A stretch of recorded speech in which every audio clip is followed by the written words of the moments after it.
Hello and welcome to our book versus movies roundtable discussion of the Hobbit Trilogy.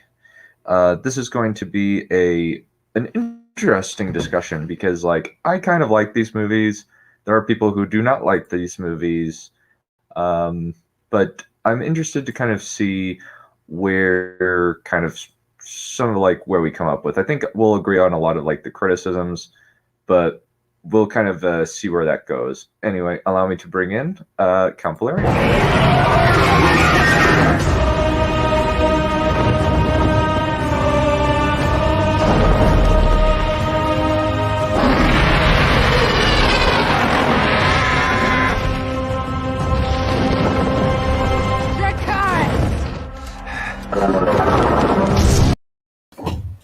Dracarys, you lord. Yeah, indeed. Anyway, we have another dude. He recently requested that this be his intro, so I might as well. Here you go.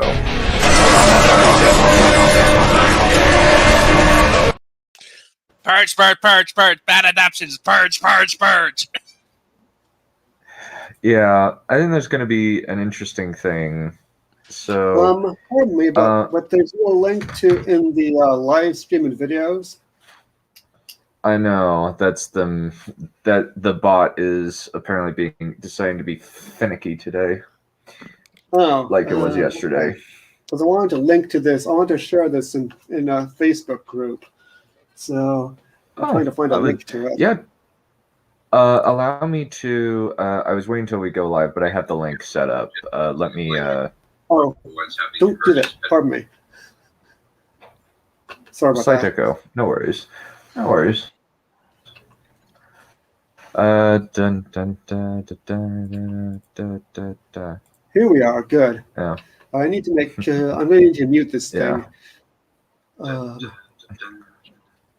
Okay. There.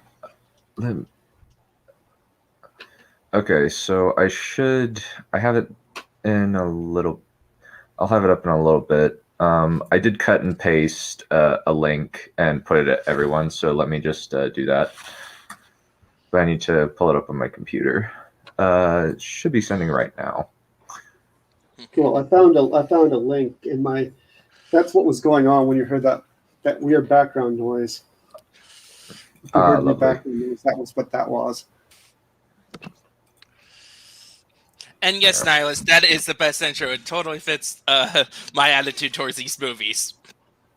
Uh-oh. Yeah. So we're going to have it's going to be fun because this is going to be some so high occupation army, high space junk, Nihilus Nihilum, Sepeka. So it's going to be interesting because the movies, there are parts of them that are cringe. I don't think them as a whole are cringe, but we'll kind of get into that as we discuss it. We'll definitely have a big movie versus a big just movie with just the movie watchers and kind of have get their opinions. Mm-hmm. But we've all read the book. I've read it 2 to 3 times and listened to the audio drama a couple times. So I'm fairly familiar with how it goes, and The Hobbit's not an easy book to at least memorize the structure of it. So I read the book throughout my entire life about 6 times, and I just recently re-listened to Andy Serkis doing a read last week. Excellent. I read the book a fair number of times in my childhood and adolescence, and also I've recently skimmed over trying to get up to speed at least a little bit. And by the way, The Hobbit is my favorite fantasy novel of all time. So it's pretty good. Oh yeah, doing a second read through and knowing about incorporating how lore gets incorporated in the story, you are surprised of how much lore is in The Hobbit. Yeah, there's a lot of stuff in there, a lot of Smaug's story, a lot of careful. careful exposition and such.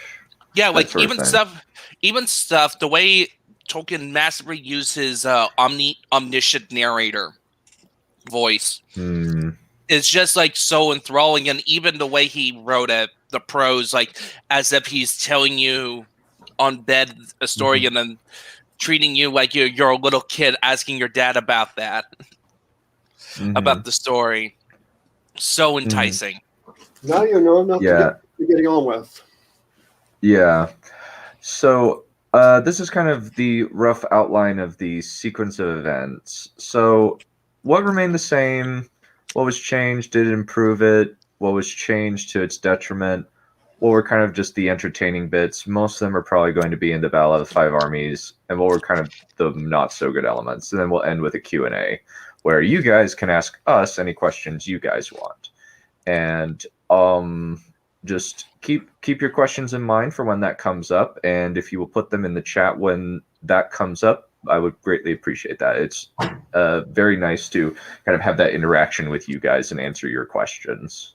And the nice thing is I'm not monetized, so you don't have to spend any money to get me to talk.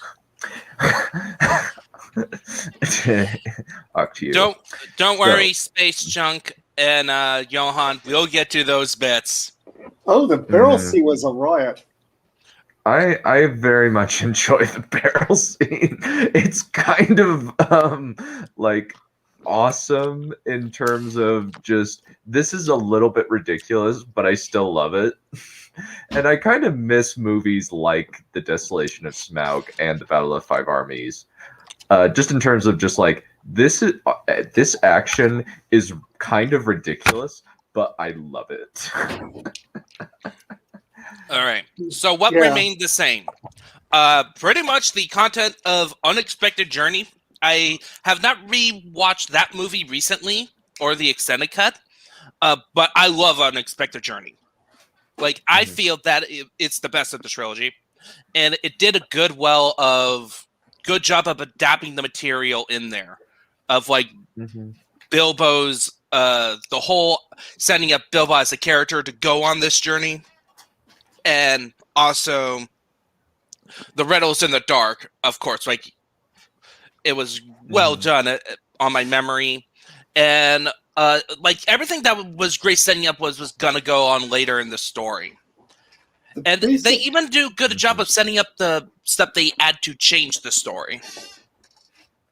Yeah, the basic story is the same as the books, I think. I mean, the basic story. Is that the basic story of the books remains in the film, and then they add a whole bunch of stuff I would say they have the plot points. All of the plot points are in the movie, or in the trilogy in some way. Yeah. And then they kind of add some fat to it. And they add quite a lot of fat to it. And well, we'll get into in the changes. It's more of like they added fat, but also took away a lot of the meat from. Like, they added the bones of the Hobbit trilogy, but they didn't put in the meat. They put in the meat of some other stuff in their own interpretation. Yeah, the fair bit of that, of course, comes from the appendices or from the Council of Elrond. Only, actually, a lot of it came from other sources, not even from the Legendarium. The only bit they added is the Council stuff. The White Council and the Necromancer and that's stuff. It. But in terms of everything else, like the stuff, the context surrounding it, and that's in the movie, are totally made up. Yeah, and all the whole Tauriel thing is all made up. Okay, what remained the same? 13th War, like they have the same names. Which consists of the first seven chapters of the book is faithfully adapted. There are lines that are taken from the book into the movie, and even some of the flow of the conversation, especially if you notice the Smaug scene. Like, a lot of those lines and a lot of the transitions to conversation was taken directly from the book. We'll get into changes. There is one change, but both film versions does this compared to the book. So Yeah, and they have the dialogue at the end where Thorin is dead. It's basically the same. Where Yeah. Thorin is dying. That's basically the same. And it's still that same impactful scene. All versions of that scene still hits hard. Like if you whether it's the book, the animated version, or this version, it still had that same impact. Yeah, that's probably one of the best parts of the film. I'm not necessarily the most enjoyable, but one of the best parts.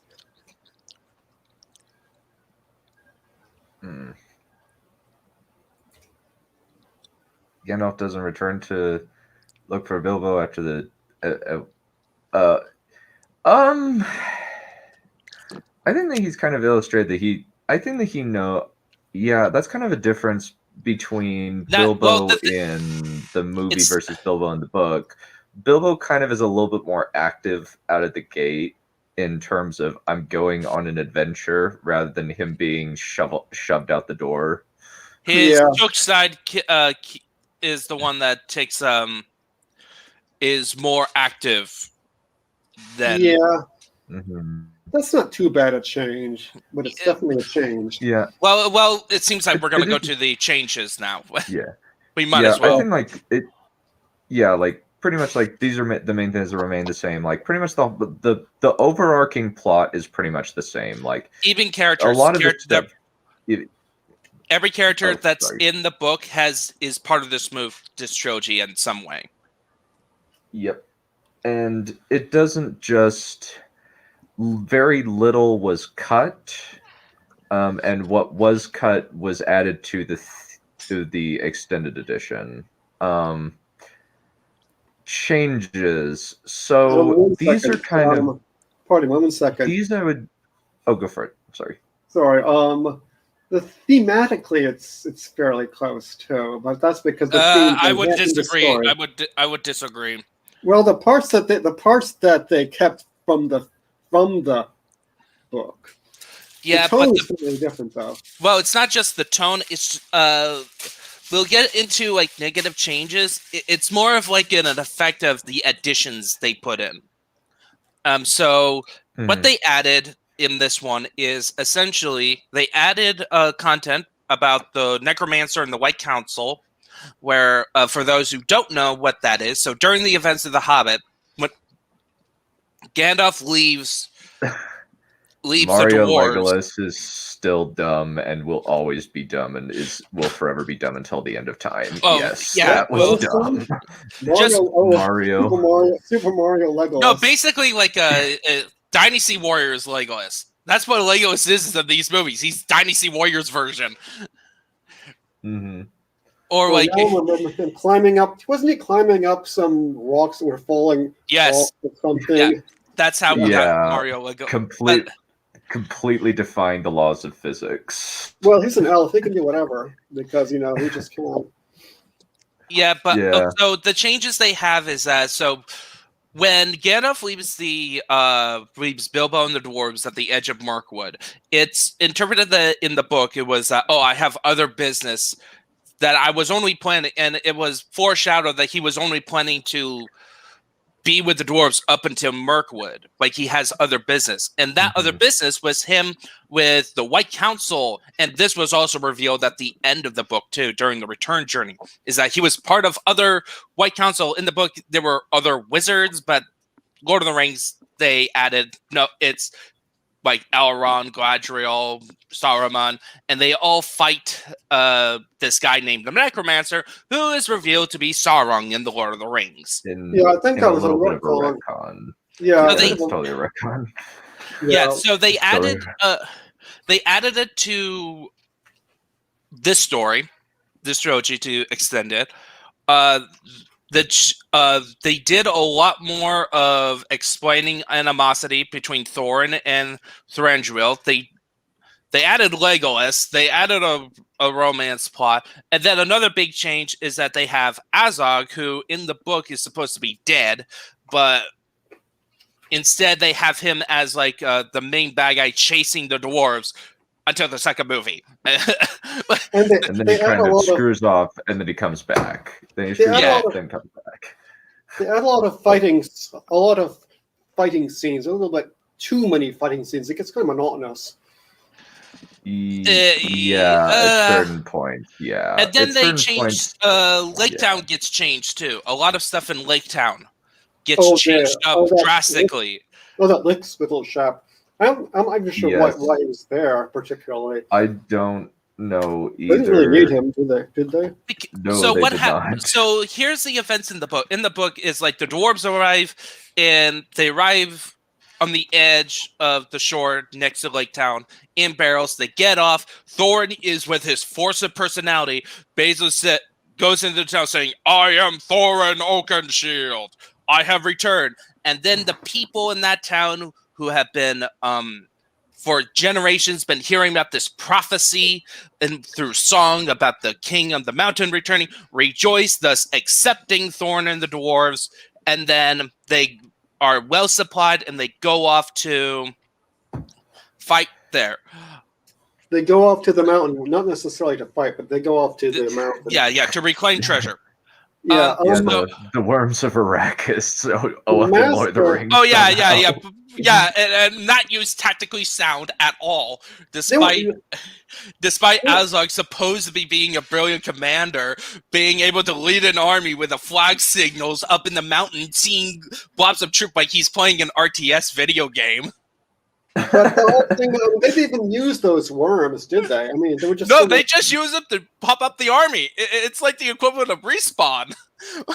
Like Azog is literally playing Rome Total War up in there, like yelling. And No, trolls! You're supposed to go to Dale. No, you're going the wrong way. I'm surprised that there must Tune of the Rings. Surely there must have been somebody on the staff who knows that worms means dragons. Yeah. I mean, it's kind David of Dillon knows that, surely. Yeah, it's kind of it's just a lot of kind of strange things are added because like some of it's kind of just ridiculous physics defying stuff that basically leeches the tension away. But it's still kind of fun though, which is kind of my which is kind of just my conflict with it, because this is definitely not a faithful adaptation of the books in a lot of senses, and definitely in terms of tone. Can we talk about the big changes? The big changes aren't even plot changes. The other big changes. Valerian. I'm sorry. Valerian first, then you. Valerian first, then you. The big changes aren't even plot changes. The big changes is it comes. Did I mention this yet on the stream? I mentioned it before the stream started.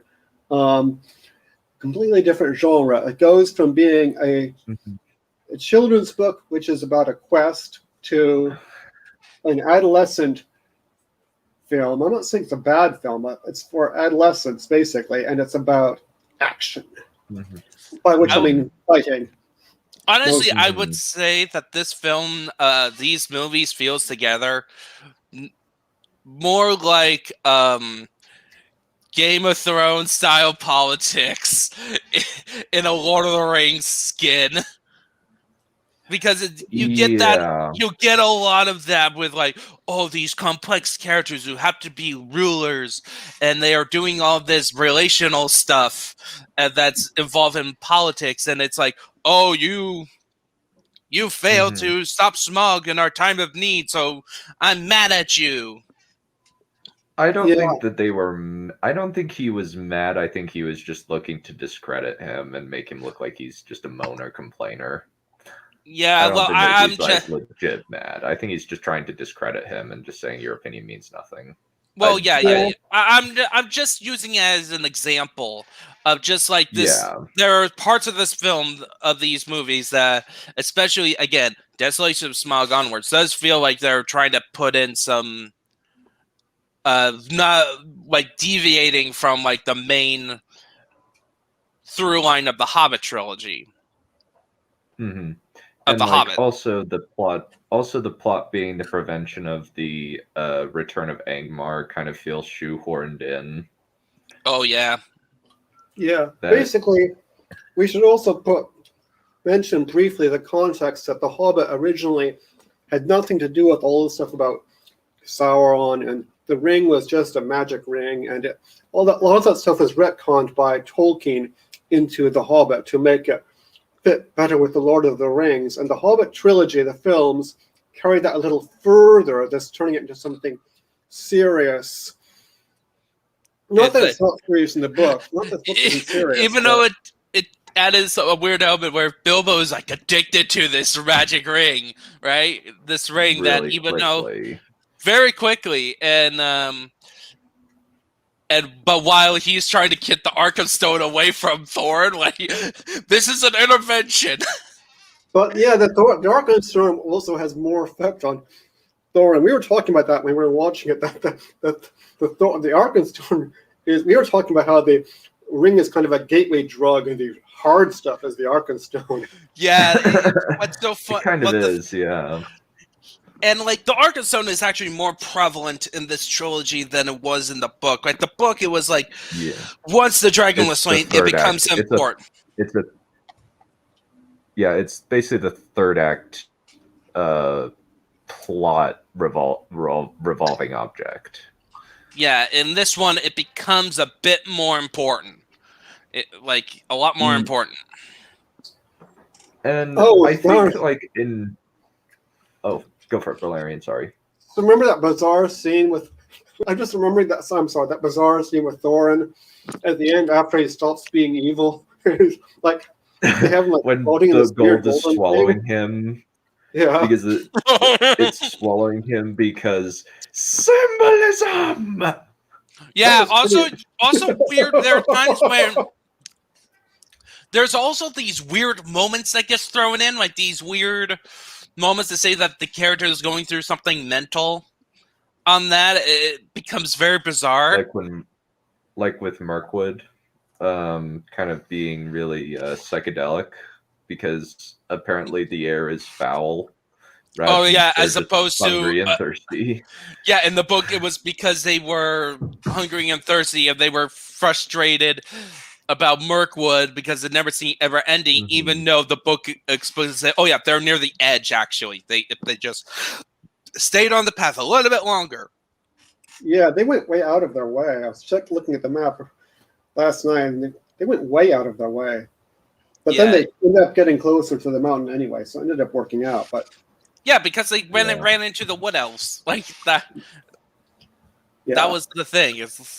But yeah, so want to go forward on that? I think we kind of been like talking about changes, and then we have to talk about some positive changes and then negative.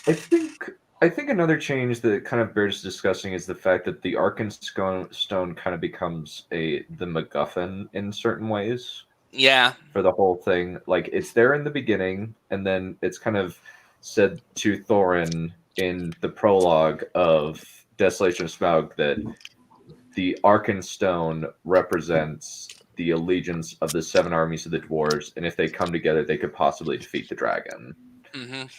Which I think makes a little bit more sense than the notion of carting away the entire treasure of Thror on Bilbo's back. It's a little big in the books. What's the in the book? It's actually implied in the books. It's actually kind of funny that the dwarves admit that they were not thinking that far. Yeah, they were, which was funny. Yeah, I was trying to find out. I was trying to read when I was reading. I was trying to find out what the dwarven plan actually was, because I mean, there's a dragon. How are you going to deal with that? And I couldn't get a clear idea. Well, from the first. No, in the book, it's like they were thinking of just getting to the mountain and like sealing underneath the dragon's feet. They didn't really think about transportation as much. Yeah. What if the dragon finds out and maybe find a way to kill Smaug? But it's like a whole. It was clear that they were unprepared. The dwarves were thinking about their end goal rather than the process. Yeah, they weren't process oriented.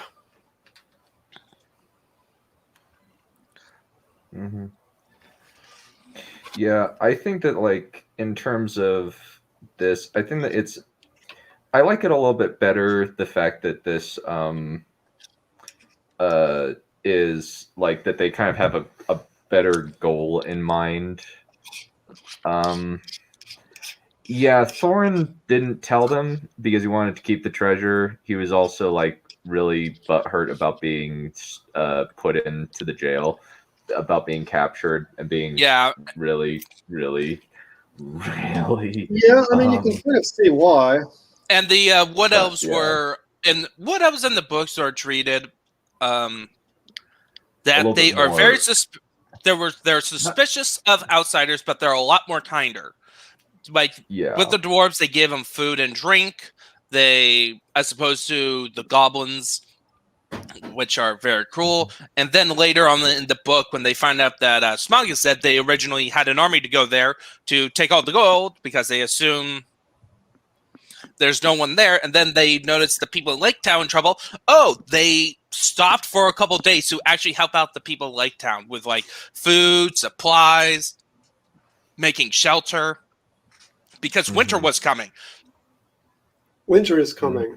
Yes, that meme. Insert Game of Thrones meme. Yeah, you know, someone had to mention that. Indeed. But I think, like, in terms of, I think that they probably, that based on, like, the fact that they're in Mirkwood and there really isn't anywhere else the dwarves would go, it kind of makes sense that Thranduil would kind of piece together, oh, you're going to the mountain. There's no other place you could really be going. Yeah. So, and also, like, the whole reason that Thorin was in prison in the first place in the book was that the dwarves kept up. Yeah, he got separated, but also the dwarves interrupting the Moses' party in the woods instead of staying on the road. They were so hungry. Let's go to these campfires, and each time you both fell asleep. As they enter, sleep spell. Disappear like ninjas. Yeah. That's gate. They were in prison for gate crashing. It's just so rude. Yeah. I think that kind of like there are elements of like Thranduil that kind of like are very like I like the performance by Lee Pace, and I also think like he's a douche, but he's not an annoying ponce. I think there's a critical difference there because like he has a presence about him that's actually kind of intimidating in a lot of ways because like you just kind of see his intensity when he gets angry, or even like when he's calm, you still see that there is an element of I am actually very dangerous, and you should probably take me seriously as a credible threat. Yeah, he's tall. He looks tall anyway, so that helps. I want to say my opinions on Thranduil on the changes that are problematic. So. Okay. Well, the actor is actually really tall. He's like 6'4", which is unusually tall for Hollywood. Yeah, that's Yeah. And honestly, actually, like Richard Armitage, the guy playing Thorin, is 6'2" in real life. Yeah, he also looked rather tall. He didn't look like a dwarf. Oh yeah, Thorin's younger. Yeah, that's a minor change, along with some things like butterflies are blue instead of black, and Mirkwood is an autumn, even though it's supposed to be green. Like, yeah, well, it kind of does say it's consistent. It's consistent through the movie where he says the last moon of autumn. Thorin looks like he's in his 50s. Or 40s, rather. 40s. More 40s than 50s. Yeah. Maybe even 30s. Yeah, I think like late 40s or late 30s, early 40s. Yeah. And I actually really like the actor Lee Pace, and I kind of I would fan cast Lee Pace as either Aegon the Conqueror or Maegor the Cruel. I think that he would do well as either of those roles personally because he's tall and built. But yeah, I think one of the things that kind of were added are multiple action sequences, including the end fight with the dragon at the end of Desolation Oh Snout, yeah. Well, that I liked. Yeah, I like that bit, but it kind of gets into like he is kind of playing with them, but shouldn't he just be trying to kill them? And he kind of seems unable to kill them. Honestly, I Yeah. get what they were trying to do, set up a more of a vendetta between Thorn and Smaug. Mhm. But to me, it's just like a lot of these changes ruins some of the impact that you were supposed to get from the book. Like, how so? Please elaborate. Yeah, so for example, like Thorin and the Smaug having a personal enmity, and like Smaug has a sort of personal enmity. At least he interacts with Thorin. It takes away from Bilbo's accomplishments as much because and tries to in order to prompt. It felt like the film, like in order to prompt up other characters in the book, they either undercut Bilbo. It seems like there's a lot more undercutting of Bilbo's success in the last two movies. It's like, yeah, here's the arc of the first movie, and we're done with Bilbo. So we're just gonna find ways to undercut him, just to add more action sequences, or that highlights other characters. Yeah, that's one of the other big. That's the other big change, that Bilbo becomes kind of an also-ran in his own film. His own films, doesn't he? Yeah, Bilbo is very much sidelined as the other two goes on, and it kind of more becomes Thorin's story as opposed to Bilbo's story. Which and honestly, this version of Thorin, like, is kind of not interesting. He is not that much like compared to the book, because with the book you kind of recognize more of like the thematic element that's important, that requires Bilbo to have more of an active role and more successful role. Mm-hmm. That because of the undercutting of Bilbo's accomplishment in these movies, it makes Thorin more uninteresting, in my opinion. Performed well. So one of the things is that Thorin, a major arc in the early part of The Hobbit, was that of the dwarves growing to learn about Gandalf's choice. They were very skeptical of Bilbo at the beginning, and they got tired of rescuing him from like the goblins. Like, always feel like they have to pull Bilbo out of the frying pan a whole bunch of times. And then once Mirkwood happens, that is when they fully trust Bilbo. Like, they learned that Bilbo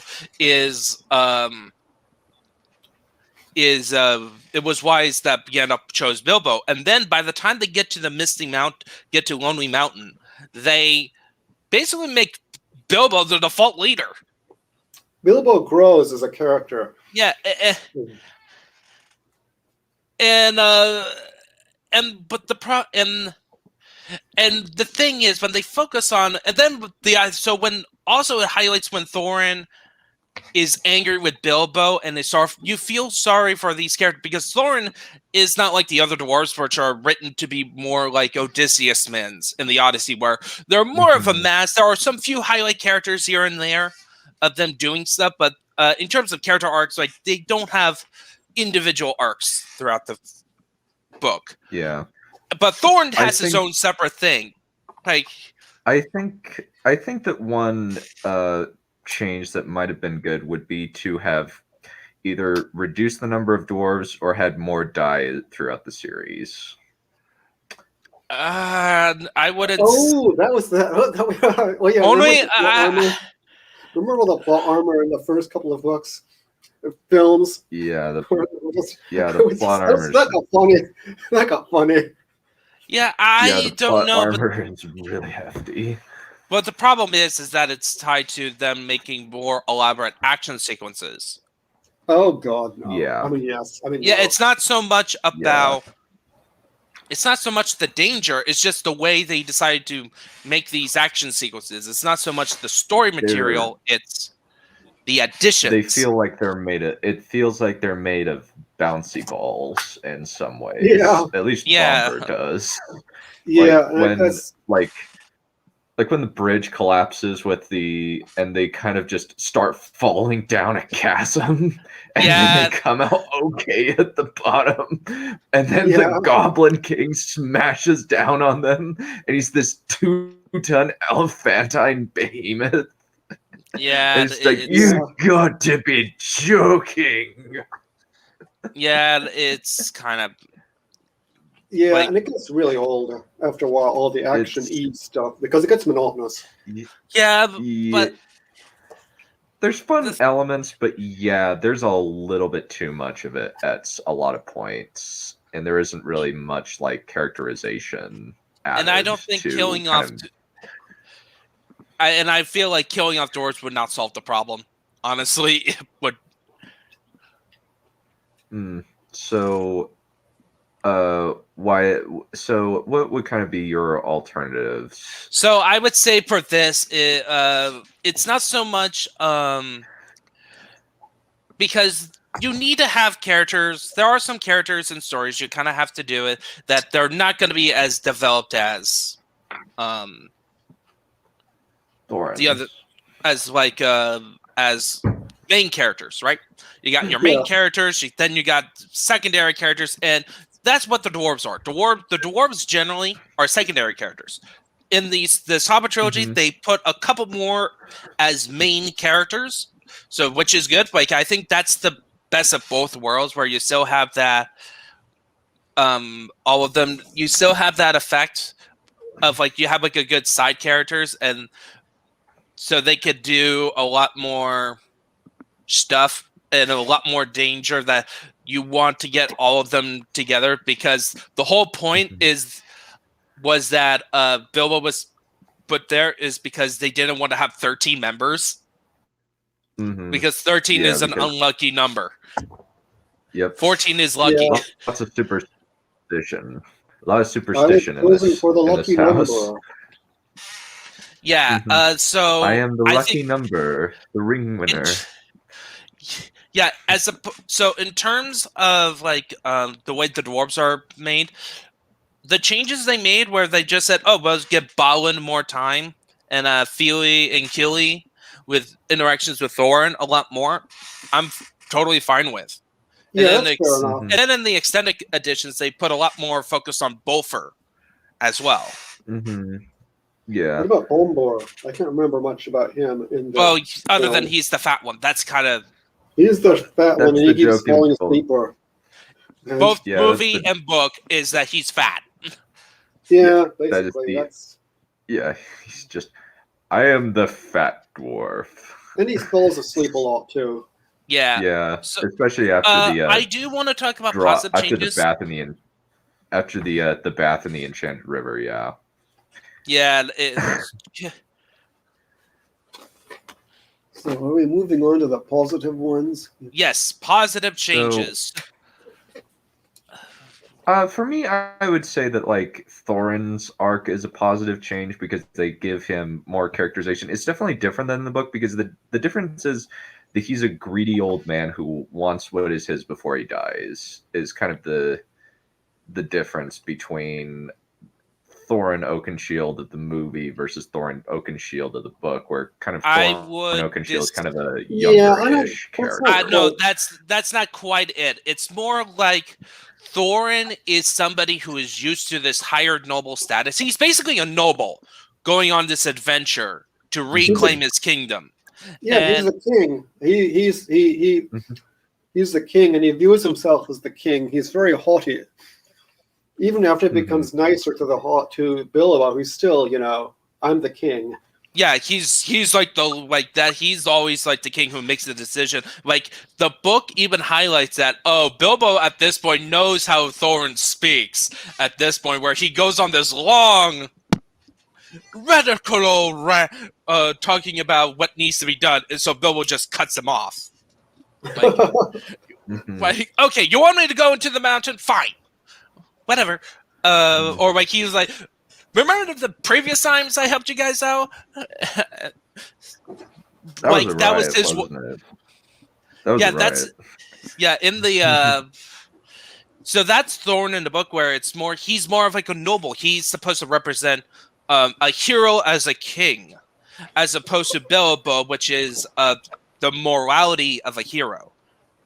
And so in this one, they try to make it more, and that's why I kind of have like gray. There's good parts More of him. gray. Yeah, They want to make them more gray. And to me, it doesn't work so well. Like overall, Are we back to Game of Thrones again with gray characters? Well, it's just kind of like when did Game of Thrones? When did Game of Thrones started in 2010, 2011, I believe. Yeah, I think it. So it would have some influence on this production. Yeah, I think in 2011 is when it started. Yeah, not the sex. You know how to make this show. Well, speaking of sex, that's more in the negatives. But let's just continue. Okay, they did with Bard. They tried to give Bard a character arc. On that, or a character, more of a character. He's basically an ascended extra. Like that's just I don't know what else to characterize him as in the book. It's just he's an ascended extra. He's just a named character, much like Thranduil, where he's like an important NPC character. It works in the book because of the feeling of that this is like a legend or an epic thing. Not really an epic, but you know what I mean. It works in the genre of the book, but it doesn't work so well in the genre of a film. Yeah, it would kind of like if Bard just showed up to kill the dragon like out of nowhere, like he did in the book, it would feel very anticlimactic. Ironically, they may have even not done enough of building up Bard because he still has a bit of the flat extra in the film. Yeah, honestly, and they try to go, and this is related to more of setting up the stuff that's going on Lake Town. Lake Town is the weakest part of this trilogy. I would concur. Everything involving Lake Town. As soon as the party gets to Lake Town, all the problems gets worse. I do like the canals. Yeah, the canals are neat, and it's basically ghetto Venice in a lot of ways. Yeah, and the overall look of the Hobbit, I have very little complaints about. On that, there's no ridiculous armor, and though I don't know if I think that Mauler's voice creams more jeans though. Why do we have to compare voices? Okay. Yeah, he is Welsh. Yeah. Okay. He just has but yeah, Luke Evans. Well, it's just because they're both Welsh. Yeah. Yeah. Balin and Balin. Balin. They did a lot of good things with Balin. Yeah, I would agree because Balin's I think that Balin, the fact that he's this old, tired dwarf who's been through the ringer a few times, and kind of contrast him with his battle crazy berserker brother, I think was a very, very apt change that they decided to do. Yeah, I and also is highlight further in the book about in the book, Balin becomes more important to Bilbo at the second half as opposed to the first half. The first half, actually, Dory gets a lot more screen time amongst the dwarves, and the second half, it's Balin. But they further expanded upon that in the trilogy. Balin is the dwarf. Yeah. you have Bilbo to interact with if it's not Thorin. Yeah, Bolan's the Yeah. one who's helping who's helping Bilbo. He's the one who volunteered to go in with Bilbo into the dragon's lair. Much like in the book. Mm-hmm. And also, it's not just like later on, like even early on, it was like Balin explaining about the law of Thorin Oakenshield, why he got the name Oakenshield. Which And- is Yeah, someone had to definitely do a that. change. Do you think that it was a good change? So let's talk. We should actually talk about Azog the We'll talk about Azog the Defiler in probably the negatives, I imagine. Yeah. But I would say this, like, again, a lot of stuff, Unexpected Journey, and the changes they did in that one was good ideas. Like, having Azog being the force that chases our heroes, like being a constant presence that forces our heroes to go from plot point to plot point is a good idea. Except it involved Yeah. too much of these fighting scenes, which got really old. But Yeah. then, no, but the problem is Desolation of Smog happens. like, they kind of this pulls him out of the plot too. Yeah, And like he was originally, and the weirdest part is, if you watch the trailers, he was originally at the so Ninja, you saw the original trailers for Desolation of Smaug, right? I only saw like one trailer. Like, Okay. I was gonna So- see the movie. So at one point in The Hobbit, we're not dissing the fighting scenes. We're saying that there are a lot of them. Like, compare the thing is that the thing about the fighting scene is like the context of the tone of the trilogy. What do you think the tone of this trilogy was, and also in comparison to the original Lord of the Rings? The original Lord of the Rings is way more grounded than the Hobbit trilogy is. Just look at the feats of Legolas, the crazy feats of Legolas in the Lord of the Rings trilogy, and compare them to the Hobbits. It's night and day. Yeah, it gets old. It just gets monotonous. It gets same old. A whole bunch of goblins are attacking and doing nasty things to people, and the dwarves are still alive. Yeah, rinse and repeat, rinse and repeat, rinse and repeat, rinse and repeat. But what's so interesting is that somebody actually points out why that effect happens is that there's no. Is part of it is that action sequences, great ones, have like this sense of danger all the time. Like there's this back and forth. While in the Hobbit trilogy, in general, with the action sequence, you don't have that. It's constantly awesome, awesome, awesome, awesome. Or cartoony. Yeah. Or both. Yeah, I honestly think like it just gets cartoony at points. Yeah. I think with Azog, he was originally going to be at the attack on the barrel scene, because you see him in the trailers, and however they replaced him with Bolg. Oh, the most stupidest looking orc ever. Yeah, and what a disrespected Bolg. Yeah, don't diss orcs. Yeah, don't make orcs stupid. Yeah. And this is more of a minor complaint of like, in the books they're called goblins, and then we have Moria orcs. Like Moria orcs, and they were said to be goblins or something. Like they look like goblins, but people, I think in like certain games they said they're goblins. So why didn't they use the goblin designs from Moria into these movies?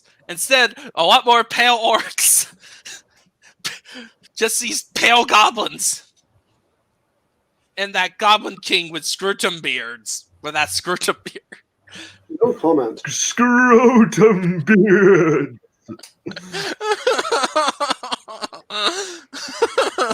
Yeah. No Goblin has a lot of personality, mostly due to Dame Edna's performance. And it's stupid. Sorry, that scene in Unexpected Journey. No. Whip crack, the black crack. Sorry. Animated Hobbit movie version of that song is better. You got Misty. The trilogy got Misty Mountains and the plate song, but everything else, nope. Animated. Mhm. Who would be so bold as to come armed to my kingdom? There's a couple. So in Battle for Middle-earth, there's the Mordor faction and the Goblin faction. Mostly And then you because got the Goblin Isengard. faction. Yeah, and then you have Angmar as well, which is actually my favorite faction to play with, to be perfectly honest. Okay. Okay. These game things are all very well, but the books had nothing to do with Tolkien. Tolkien had nothing to do with all that. Yeah, so it's weird that what's so weird is that in the book there's mention of orcs and goblins, but goblins are a separate thing. But then later on it's just clarified, no, goblins are actually another name for orcs. Oh, is that another retcon in Lord of the Rings retcon? Yeah, that's it's the Lord of the Rings retcon. I think that's a Lord of the Rings retcon. It might be in... I think it might also be very briefly in The Hobbit, but I think that it's there is a brief. mention, so it's kind of weird. So, like, in terms of what goblins are, is kind of weird. But anyway, so some other pros. So we talked about Balin, Bod, Thorin. Some of the action sequences. The Arctic stuff, the glaciers and stuff looked very nice. Oh, the flame stuff looked really nice. Anything with flame, fire was just looked wonderful. I imagine. I guess it's not a change, is it? The fight on Ravenhill is a giant change from how it was in the book. Ravenhill, what's that? Yeah, which battle? Battle of Five Armies at the very end when Thorin and his when they separated. They took the part from the book where it's like Thorin and his buddies was assaulting the main command. They just moved the placement to more isolated, while in the book it's like right in the middle of the battle. Like the battle came to the front gates, there was nobody there. Then Thorin and company pops out and assaults that main force. Mm-hmm. And weren't the elves stationed on Ravenhill in the book? Yes, and Bilbo was there. That's where he gets knocked out while putting on the ring. Mm-hmm. And the battle in the books, the battle only lasts about maybe a half dozen or so pages. Well, but it's very detailed. It shows a very detailed, but it's not. It's very different than modern battles, where most of the Battle of the Five Armies in the book is kind of described from a bird's eye view, as opposed to a George R. Martin or Joe Abercrombie style. You're in the action, in the head of the character. Yeah. It's very much from the It's very much from a lofty height as the omniscient narrator. It's kind of more like an historical.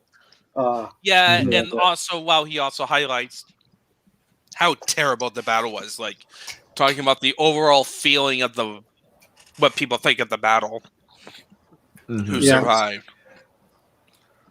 Yeah, I do think that, like, with the Battle of Anubazar in the flashback in the first movie, that was I like the fact that they did add some stuff from the appendices where they say there was no feast nor song because our dead were beyond the count of grief. I think that's a very good line to pull from the appendices. Yeah, they were pretty good at pulling stuff from the appendix and stuff. That was at least a lot of the stuff they were taking was from when they were taking stuff from the appendices. They took good things commonly. Yeah, but when they have to integrate it, that's the thing. The thing that the stuff in the first movie was generally good. like the integration of like the rivalry between Azog and Thorin was like good. Like, okay, that's the character. Like, why do? It's probably also is one of the reasons I'm not very fond of Thorin and Smaug interaction in the in Desolation with Smaug. Is that I think it's better to have be more about Thorin and Azog as opposed to Thorin and Smaug, because Smaug is hated by all dwarves. Like, everyone hates him. Why do we have to focus on Thorin? I also kind of like, why does Smaug care about Oakenshield? How does he even know that he has the title of Oakenshield? Maybe he's been interacting with a necromancer, I suppose. Or having news from birds like screaming, Oakenshield! Oakenshield! Yeah, why would he care? I mean, he just hates all these people, pretty much. Yeah, he's just like tolerant of Lake Town. And it's when Bilbo steals a cup that he gets mad and starts torching. I would say a good pro in this one is that in the book, Bilbo actually takes 2 trips into Smaug's before Smaug goes to Lake Town. The first time he steals a cup, which angers Smaug to nearly toast the dwarves on his entrance. And it's the second time he eat their ponies, and he eats all their ponies. Yeah, except for a couple. A couple ponies survived. They got away, but he ate a couple ponies. But it's when then Bilbo goes in a second time to like find a weakness so they could kill Smaug or something. And that's when Smaug was pretending to sleep so that he can catch Bilbo off guard. But Bilbo had the ring on, and they had this conversation. Yeah. Had the conversation, and then that's when he decides, once he gets sort of confirmation that, people in Lake Town are responsible for this. I was tolerant of them, but now I'm going to torch them. Yep, after he mentions the barrel rider, I bet the I bet the Lakemen are involved in this somehow. So that's when he decides, okay, I am going to murder you all. I'm for a bit of Dracarys. Yeah, I'm going to outdo Daenerys. I actually think, honestly, I think that Daenerys has a higher kill count than Smaug. But it's not really Daenerys. But not as much destruction as Smaug. Smaug destroyed an entire town. Yeah. It was because of the distraction of it was because of the first time it was lit on fire. When Smaug's first raid, and it's because it was explicitly mentioned. It's because of the involvement of Bilbo and company that the people of Lake Town got the word to hightail it out of there, and it was also because of Thorin and company that the Thresh told Bard the weakness of Smaug, and thus allowing him to take out Smaug, thus saving the rest of the people from like Smaug's plans of like burning the crops, letting them starve, or him hunting them down for fun. Yeah, this is another change, of course. The thrushes and ravens and stuff all get cut out. Yeah, and honestly, it's kind of a negative thing because it feels like you get the hint of a raven being sent out, but you don't, and then they comes back at you. Bilbo is not clued in to what the dwarves are doing, which is important because that's actually part of the reasons they negotiated for the Arkenstone later on is because they knew that the dwarves are coming. Like it's actually interesting in the book is that the book explains the political situation, the political maneuvering that's going on in there, where it's like, Thorin is just stalling for time for his kinfolk to show up, and these guys are very tough. They're not like just new guys. They are veterans. I think that there's an implication that he does have a plan, but yes, the information is withheld for a surprise of the dwarves coming in. Yeah. Like, yeah, it is. It's a MacGuffin, but it's a thing that is like, again, cutting Bilbo's achievements. I don't know if this is necessarily like a debate. It's more just a like discussion. Since one of the things about the kind of like for me, I like these movies, and I don't I don't have like a seething hatred for adaptations that aren't like good in the sense of they're not very accurate. Since some of my favorite movies, book to movie adaptations, are not accurate, like John Carter, I like that. I hate the book a lot, but I like the movie. And there's very little in common between the book and the movie. Yeah, I wasn't aware we were having a debate as such. I don't really do debates. Yeah, this is not more big. like but there's a reason just- we're having two streams here. We're having a stream it as movies so that the people who have no experience with the book,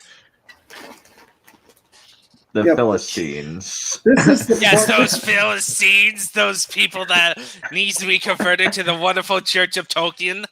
This is the blue butterfly live scream. Oh, no, it's Black Butterfly. Those guys, it's the Blue Butterfly. Oh, let's have a debate as to blue versus black. Like, here's the thing. The reason I bring this up, we may go to the negatives at this point, is that you didn't have to worry about that with Peter Jackson's interpretation of Lord of the Rings. Like it was so detail-oriented in terms of its design that you didn't have to think about if they made changes, you accepted that. And then it feels like in The Hobbit, which even though it has a lot of detail, it's not like as detailed as Lord of the Rings. You think that that Peter Jackson could easily look, oh, it's black. The butterflies are black. It kind of shows how dangerous Mirkwood is and how unreal Mirkwood is. Nope, blue. And with the abundance of CGI, they could have easily made CGI black butterflies. I honestly don't care. I honestly don't care. It's Well, that's such a I minor guess the thing. only thing is why they bother. Yeah, I guess the only thing is Yeah. why they bother to change it. Sorry, am I interrupting you? I didn't mean. No, you're fine. No, Okay, keep good. going. That's finished. All I was saying was that the only question, I guess, is why they bother to change it. Yeah. Yeah, that's the only. Maybe it's just easier. Maybe it's just easier and blue shows up better, and they kind of wanted to go for they wanted to go for kind of a whimsy tone in turn because which, it's kind by of the way, relief. Yeah, unfortunately, the problem is with the whimsy tone, we show a decapitated dwarf's head in the first movie. We got a lot more gore, and then in the second movie, they did the number one thing you didn't expect. Head. Well, he chops off the head and holds the head for 3 seconds and then chops it. Yeah, or like the dwarf. Yeah, the dwarf. But also, in the second movie, they made 2 jokes that you never expected to find in the Tolkien work. 2 sex types of jokes. Yeah, that's. What's in my? I could have anything. In my I could trousers. have anything down my trousers. Or a promiscuity joke, like, oh, the town knows this. Yeah, it's just part of the whole thing with changing it to an adolescent or young adult film versus a children's story, which makes it it's extreme when the last film was rated R. What is wrong with this?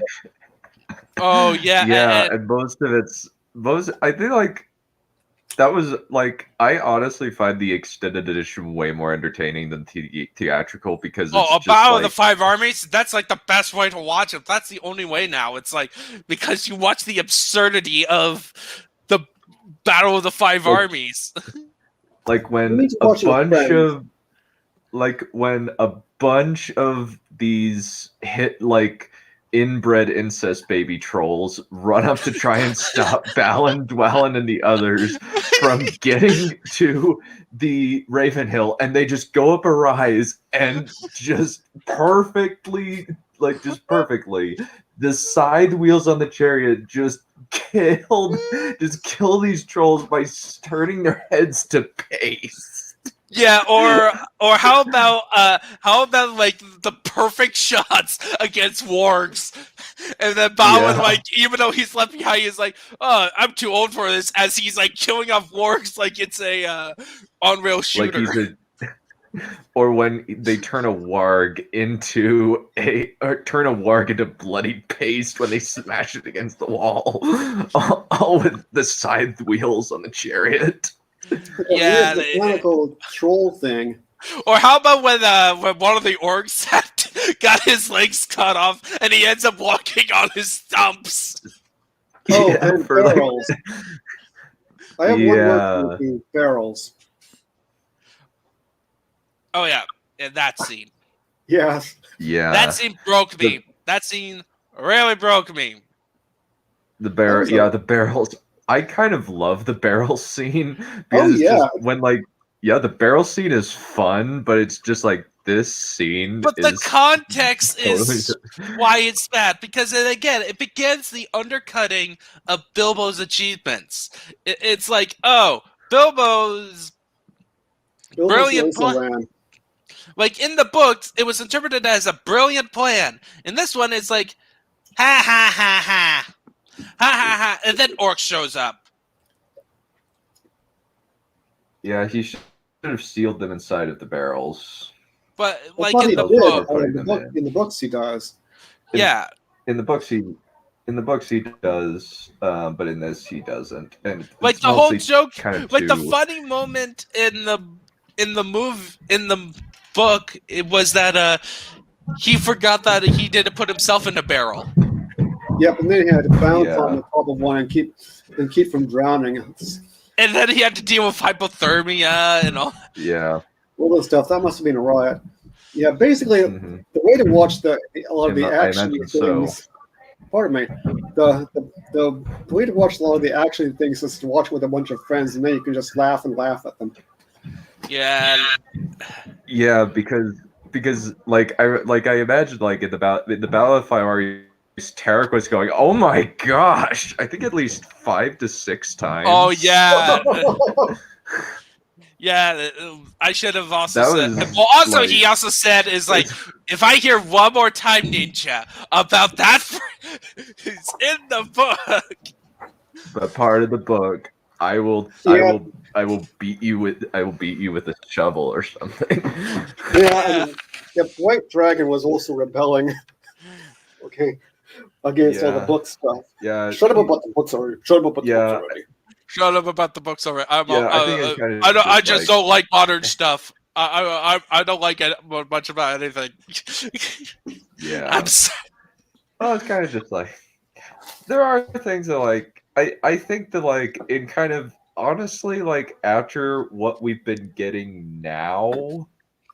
In terms of content, the Hobbit movies look look a lot better by comparison. To be perfect. Oh yeah, it looks like It looks like the Lord of the Rings compared to. Well, it's not Game of Thrones. Yeah. Yeah, it's like it's not it doesn't crap on the legacy. Yeah, it doesn't really crap on them. Other than giving Gandalf a weird thing with Galadriel. That was kind of weird. I don't understand the choice. I don't understand that choice at all. That was strange. Another choice. Why on earth did they added Thorin's father alive and put that scene in the Desolation of Smog when Gandalf is learning about the necromancer instead of like in him the being book there before. Yeah, I honestly thought that like when I first watched the trailers for Unexpected Journey, I thought that whole sequence with Thrain and the necromancer was a flashback, and it's just like, nope, that's happening in the movie in the present time. It's just like, isn't that when he got the key? Choice. Did they change the bit because he met him and got the key before the events of the story? Yeah, it makes no sense because.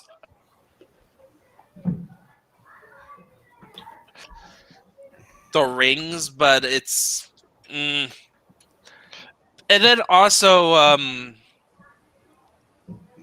Maybe it's yeah, just that I just Thrain. why. And also, Maybe they it's made it into Gandalf again being captured by a dark wizard and hanging over an army of orcs. Yeah, that was Like, is kind of that just a Gandalf's role? Is that he gets captured and see an orc no, army?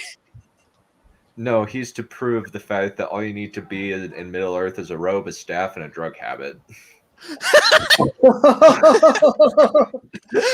And be part of a metal band. Have we met any of the have we mentioned yet any of the weird animals people ride? This is a fairly minor thing, but the rabbits, the rabbits and Yeah, Radagast, that's kind of funny. Like, his introductory scene where he with the with the hedgehog, like, yeah, weren't like there goats as Sebastian. well? Yeah, why? they rode goats in the extended edition. Yes, and then in the theatrical cut, except in the extended edition, they explained it. They showed where the goats came from, as opposed to the theatrical cuts, where they just show up. Yeah. Like, and the weirdest part is the goats were in the trailer for the theatrical edition, and they didn't show up. And the trailers are kind of the trailers are full of like such like not very good, not very accurate marketing. Because like they show Azog trying to hunt down the dwarves in Mirkwood, but they changed it to Bulg, and so they had to just make Bulg ever so slightly bigger, and it's just probably because Legolas. So did they change? These are Baskerville rabbits. So did they?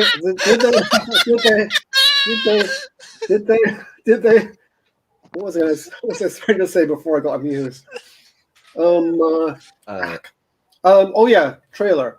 Did they maybe they like cut things from the extended for the theatrical thing at the last minute? Is that maybe what happened? So it didn't fit the trailers. Yeah, that's a good pot. Yeah, honestly, yeah, because like there's some weird stuff. Like there's scenes from the extended edition of Desolation of Smaug that appear in the Unexpected Journey trailer,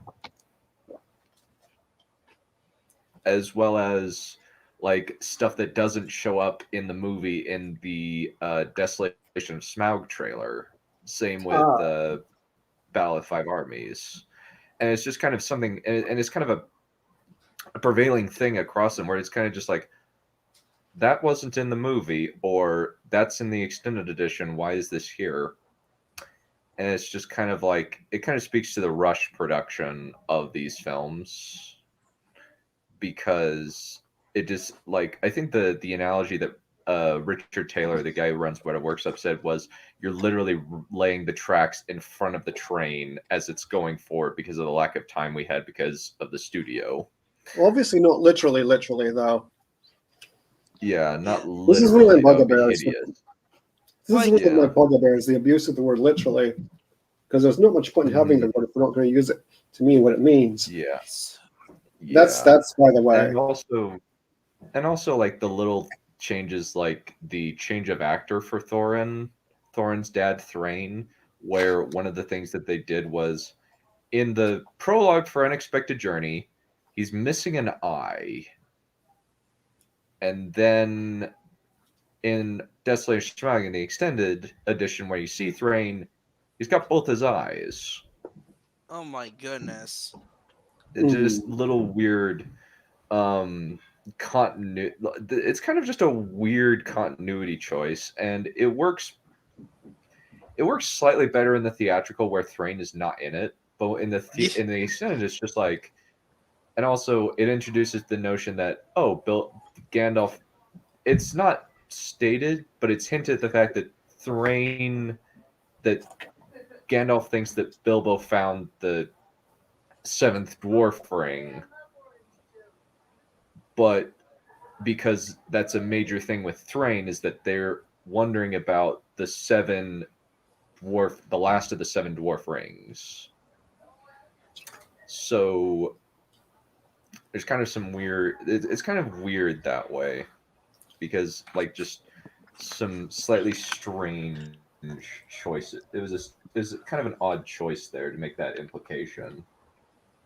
And speaking of odd choices, do we want to look at the redhead in the room and the dwarf? The redheaded gorilla in the room. That was. Yeah, that's. Play that clip. Play the Crimson Road clip. Oh, I think I know what you mean. Let me find it real quick. Okay. Oh, that's in reaction to. I've got a lot of clips. I've got like 70 or something. I got a lot of them. Oh my goodness. You had them organized in any way? And then they fuck! Yeah, that's basically the whole entire plot line. Yeah, I have two kind of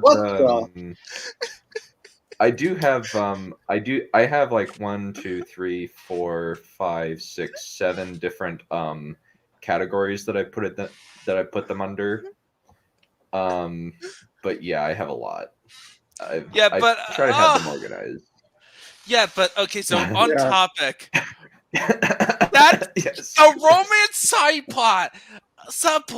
Like for the longest time, I thought this was a Peter Jackson thing, and then you guys told me no, that was studio mandated because they wanted a woman. Well, it makes sense to add a female character. Like, okay, it's okay, But it does seem. Watching it again, it does. That character, Atariel, did feel like a prototype of the independent, awesome woman. She felt obligatory. I think so. I think she was originally in the thing, but then they did a bunch of reshoots where she was put into a love triangle. and like she got called back to do a love triangle, even though Evangeline Lilly said, "Hey, I want you to not, please. I'm only signing on to this if I will only sign on if there is no love triangle." They promised, no, we won't put you in a love triangle. And then like once the film principal photography was finished, they said, "Hey, can we call you back for reshoots?" And it's like, oh crap, I'm in a love triangle again. Great. Oh, that's kind of unprofessional of them then. Yeah, and I think it was studio mandated, since like I don't think that Peter Jackson would do that on his own. I think it's because Warner Brothers are dumb. Because Warner Brothers kind of has a history of screwing over projects. Yeah, much like any other movie studios in general. Yeah, that's them. Like, we'll find some way of screwing up production. And this one, we'll make it so that we have a storyline about Legolas, who is simping for this redheaded elf girl because she's not of noble blood. Because elves totally care about that in Lord of the Rings. And they're basically just like, they're just of the Eldar, as opposed to like, they don't like have ranks necessarily other than the king. But yeah, you know why? I remember. But the only thing that was in the Silmarillion, I'm listening to it, early on, it seems to be a whole thing is that if some people don't want to be marrying to the Noldor because the Noldor, when they came to Middle Earth, they killed some elves. They killed their kin. The kinslaying. Yeah. Yeah. Basically, they were jerks. Well, Feanor was a jerk. Feanor is an asshole. Feanor is asshole. Yeah. But you know why they've got this subplot here, the triangle part of it? And that's because I got 3 words for you: Orly, Orly, and Orly. early, and early. Yes. And I'm using Orly rather than Orlando Bloom on purpose. Yeah. And also, like, one thing that I just kind of like just shake my head at is the over inclusion of Legolas in this movie. That I'm just like, he did not need to be in this movie as much as he is. Like, especially like the Bolg v. Bolg. I think it would have honestly been better if Bolg had just died. Tariel and Bolg had died in a mutual killing at the very end, as opposed to the boss battle. This is Neph! Is this Neph? Pardon me a moment. Yeah. Is this Yeah, Neph and I would be Thranduil? Oh. Yeah, I Like think that whole cutting that whole romance bit out also would've been makes great. Thranduil more of an asshole. But Yeah. like that's another problem in the movie, but the subplot, oh my goodness. Why did they have a dwarf elf romance? Because reasons. Because they wanted women inclusion. But why a dwarf elf romance? Because there are no major human characters, so they decided elf and dwarf. Because it was close Bard enough was to Aragorn single. and Arwen. Yeah. He was single, so you could have had that. I guess so, but they decided not to. Creatively, it made sense because of time restraints. Yeah, so another Bjorn. Bjorn, yes. Bjorn is kind of short-shrifted in terms of characterization in these movies. Big time. Because in the it book, ruins he's kind of he's a curmudgeon, but he's got a heart of gold. They kind of and somebody you don't want to mess with. And somebody you don't want to mess with. In this one, it's just like makes him more goofy. I don't think it makes him more goofy. I think like he's just more po-faced in. He's more po-faced than he is in the book. He's much more jolly in the book than he is in the movie. And even though they're trying to be more serious, like talking about his backstory, even though he didn't go much into the book, it's mostly implied. Yeah, it makes sense to have. There. He doesn't have a backstory, as far as I know. He's a strong dude. Who are we talking about now? I'm sorry, I had to step out. Beorn the bear dude. Oh, yeah.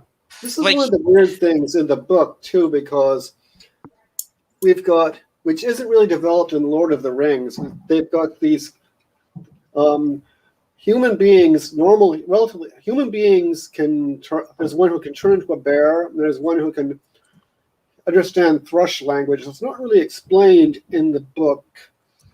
It never really gets explained in the book how they have these powers. Actually, it explains in the book. It's the blood blood of Dale, and then for Bjorn, it's something else. They just don't go into him, and that's because there's like bunch of thematic things but like in The Hobbit, like Bjorn's role is supposed to be representing the hero of strength and talking about, he's a hero because of his strength, but he's somebody you don't really want to hang out with and be on he's not really moral. He would easily rip your head off if you treat him poorly. He's got this connection with the animals too. So he's got this connection to nature thing going on. Yeah, well, and then he's the one who kills Bolg and saves Thorin. You don't mess with him, his friends, and his animals. Yeah. Yeah, he's very much a he's and then kind of like he's just kind of brought in at the end to just wreck stuff, which is kind of awesome to see a giant bear just hulk out. Yeah. Wasn't that a riot when they locked him out of his own house? Yeah, that part's weird. That part's really weird. Yeah, that was stupid. That was silly. Like, we have to run away from the bear. Now lock the door. And then they reintroduce Bjorn. Yeah. Yeah, and also kind of like, and also just little things like, and also like kind of they cut out like, so the introduction bit where they say, we and just kind of the the storytelling gets Beorn involved and interested. Where In this one, I it's kind not so much. It's more of a kind of comedy thing more than anything else. Have we mentioned the pig yet? Dane Oh, Underfoot is in this movie. Is like, and he's played by a comedian, and he rides on what's supposed to be a boar, but it's really just a giant pig. A comedian who hates Lord of the Rings. Oh my goodness! What? Who? What? Billy Connolly has made it clear that he hates Lord of the Rings. He doesn't like fantasy in general. So he doesn't like the books or the films. Nope. Yeah, well, fair enough. I guess. Play my intro clip again. Let me find it. Yeah. 1 second. Let me stop sharing my screen just so I don't crash. Yeah.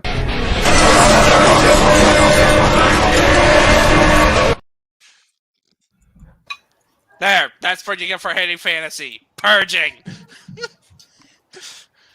Yeah, he's just. Yeah, I think like he was on Conan O'Brien or something when he said like, "I don't like Lord of the Rings. I don't like fantasy in general." Don't wait till you sign up for a fantasy movie. Because money, and because he could basically just sit in a recording booth. The hammer looked cool. The hammer does look pretty cool, but he's not there, and it's kind of just like. And he doesn't even use it much. He uses his head, his skull. Oh yeah, Against helmeted orcs, and he barely just touches them, and he just knocks them out. And they keel over. Yeah, and he doesn't die from it. Like, and then he by the way, did we mention that he introduced by someone that looks like a pig, not a boar? Yeah, we mentioned that one. I'm having a crisis now. I have the link. I can show it, so so you'll know that I'm not BSing you or making stuff up. No, I don't, because I want you that would make me want to play my intro clip again. Go on another purging. Yeah.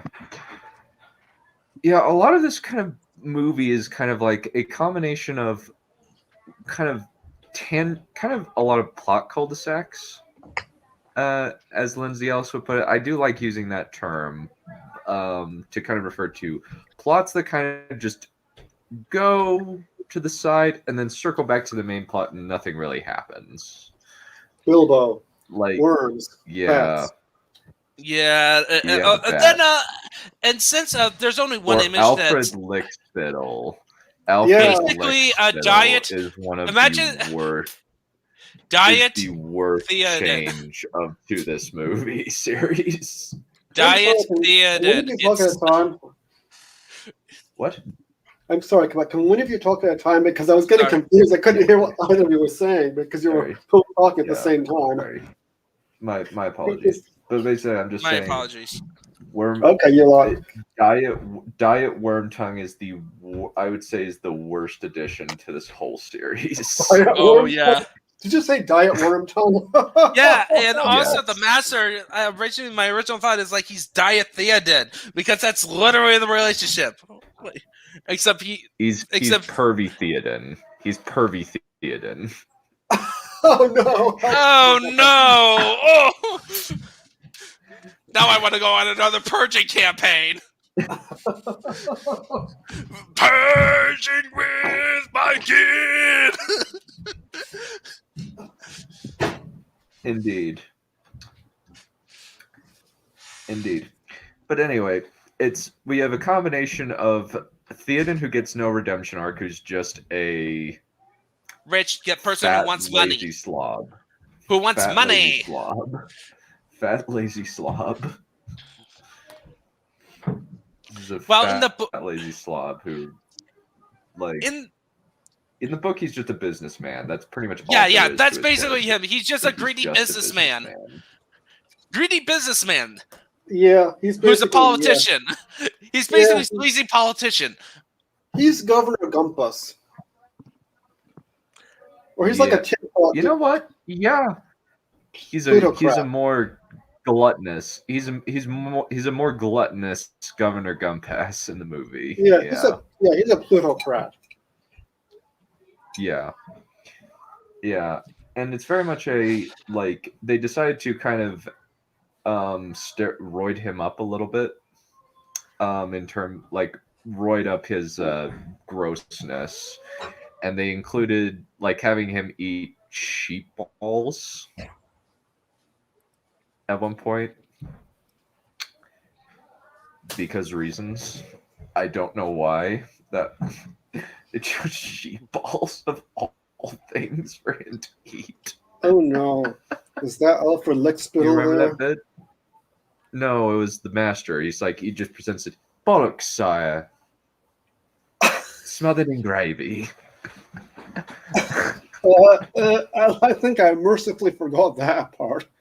Yeah, it's just like also the whole Battle of the Five Armies where he dresses up as a woman so that he doesn't go to the front lines. Oh, I remember. And then he dies by a single coin. Yeah, I remember that. Like, I think it was Tarek who was going, "No, no." I was also you can't be serious. No. We were like, "Oh, come on, they're not going to do that," and then they did it, and it was kind of just. It's really, really silly.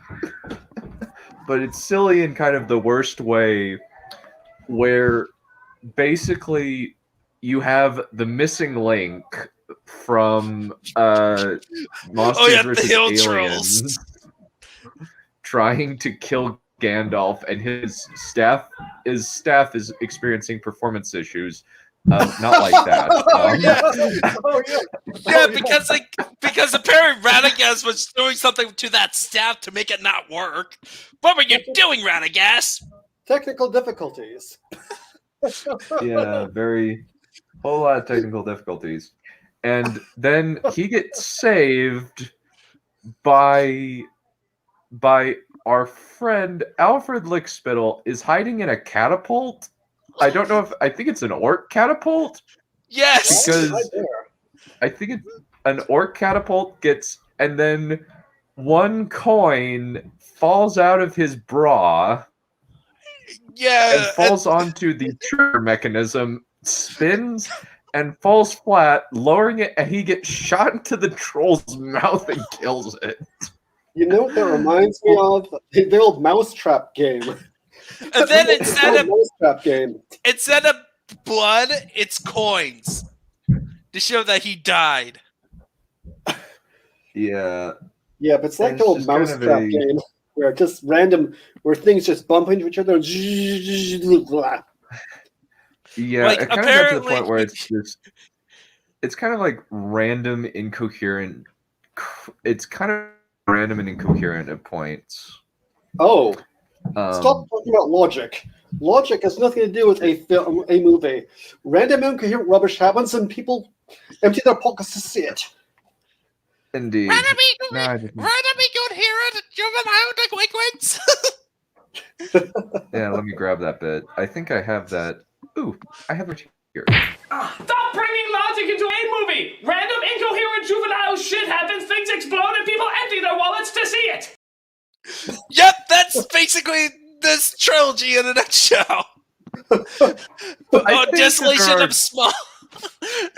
Yeah, like the gilding the dragon bit does not make any sense. The gilding the dragon bit where like apparently they have enough gold to submerge the dragon in like liquid molten gold. And yet the dragon survived that. Why? Because we need to have him burn down the town so that he can get killed by a glorified ballista bolt. But yes, that's the black arrow, by the way. Not a simple bow and arrow, which is in the book. It's a big flipping ballista bolt. But it looked really cool. Like when he was all covered in gold, didn't that look awesome? It did look cool, but it's just like that makes absolutely zero sense. But it looked so cool. Yeah, do you like the throne room fight scenes, Cal Perion? What? Sorry, what was that again? The throne room fight scene from Last Jedi. Did you like that? I didn't actually see that. It's one of the it's a very, very poorly choreographed fight. That has a neat visual. Oh, it looks cool. So it looks cool, therefore it's good. Yeah, right. Until you literally think about it. Well, who wants to do that? Yeah. What's thinking anyway? I think also it's just like Alfred's kind of filling in for the master for some reason. I think partially because like maybe because Peter Jackson liked the actor's portrayal of Alfred, but the thing is, Alfred kind of becomes pointless after Lake Town is destroyed. Yeah. It's more for comedy. Which is just like, there's already comedy here, both intentional and not intentional. Yeah. You don't need Alfred. Alfred wasn't that funny either, was he? No, I mean, he's supposed to be like a serious force that is like the main opponent of Bod who just wants to be a fisherman but helps people, and he's the hero's people. They listen to him, so we use this opportunity when Bard gets temporarily discredited because your father couldn't kill a dragon with a giant ballista bolt. Yeah. Because he's the only one who actually tried and managed to actually knock out that chip on that scale. Which, again, I hate that ballista bolt idea. It's stupid. I wouldn't say I don't think it's that stupid. I think the stupidest bit is the fact that he didn't actually use a ballista. He uses the arms of his broken bow and his son as a rest. Yeah. As an aiming rest. That is the dumb part. Well, the problem with this is... Yeah. Go for it. Like, here's the problem, right? With your idea is like, okay, this black arrow is basically a giant ballista, which was only built because of the city was very wealthy. Because Lake Town doesn't have ballistas in there. You automatically limited how to use that ballista. So using but apparently a regular bow string, can pull a ballista bolt. Yeah. What's more unbelievable that a specially made arrow, a specially made dwarven arrow, a normal arrow but made by dwarves that Bard has carried on for years like this. It's been this traditional weapon he always recovers it because it's a very nice arrow, and he uses it to penetrate that one hole in Smaug. He's a bowman. As opposed to one hole. Have we highlighted yet Becca's comment? What in the heck even was Alfred?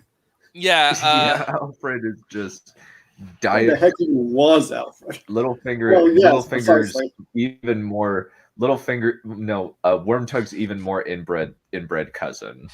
Oh, there's a better one. Alfred is the okay. But here's my point. Like the point is that it's more realistic. Valerian had a point. We'll get back. It's not exactly a point. I just wanted to call attention to Becca's comment here. Alfred is the forgettable Jar Jar. It kind of is, yeah. Kind of is. Yeah. You're not wrong. Alfred is the forgettable Jar Jar, except Jar Jar's, I guess, is sort of endearing and cute or something. Jar Jar is... I would much prefer... Even though Jar Jar is kind of a racist stereotype in some ways. Jar Jar would have made this show even more entertaining. There's a joke about that. Where it was a joke about the original trilogy. This is Jar Jar Binks. Pardon me. Pardon me. There was a Lord of the Rings trilogy. Sorry. The Lord of the Rings trilogy. There was a joke going around back in the day that Peter Jackson wanted to have Faramir and Boromir have a brother named Jar Jaromir. Okay. Somebody had to be there, but it was pretty funny. All right, but my point. The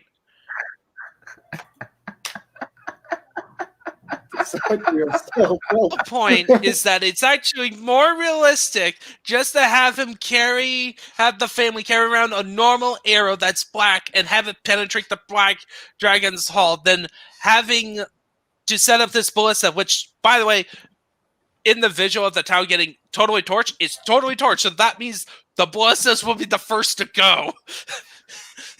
Yeah. On that, it would actually be more unrealistic to set up the scenario that Bart can use a ballista bolt to take out Smog than have him just have a simple black arrow. Yeah. Maybe what happened was size of Smaug. Maybe he doused the catapult in plot armor, maybe in liquid plot armor. Might work. Might work. That might work. But yeah. That or give the arrow to Legolas. Yeah, I know how it should have ended. Made that joke. Yeah, that's the joke. So is there like some other slides? Because there are some. I think it's just the Q&A and like. Okay, but yeah, I would just say what the worst aspects of this trilogy is sidelining Bilbo Baggins. Yeah, because you literally call it the Hobbit Trilogy, and it's not even really about him. Yeah, it's not like the first movie is about the Hobbit, and then the rest is not about the Hobbit. Yeah, it's kind of an also ran.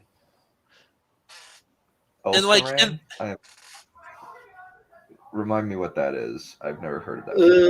And also ran like, oh god, like, oh dear, I can't think of how to explain it. Like, a pointless side character.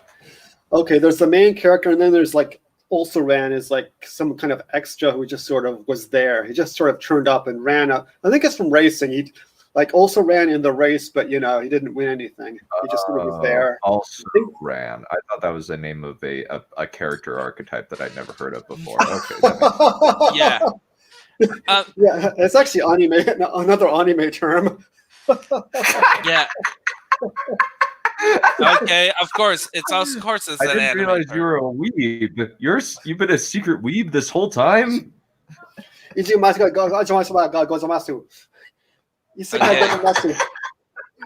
tell? I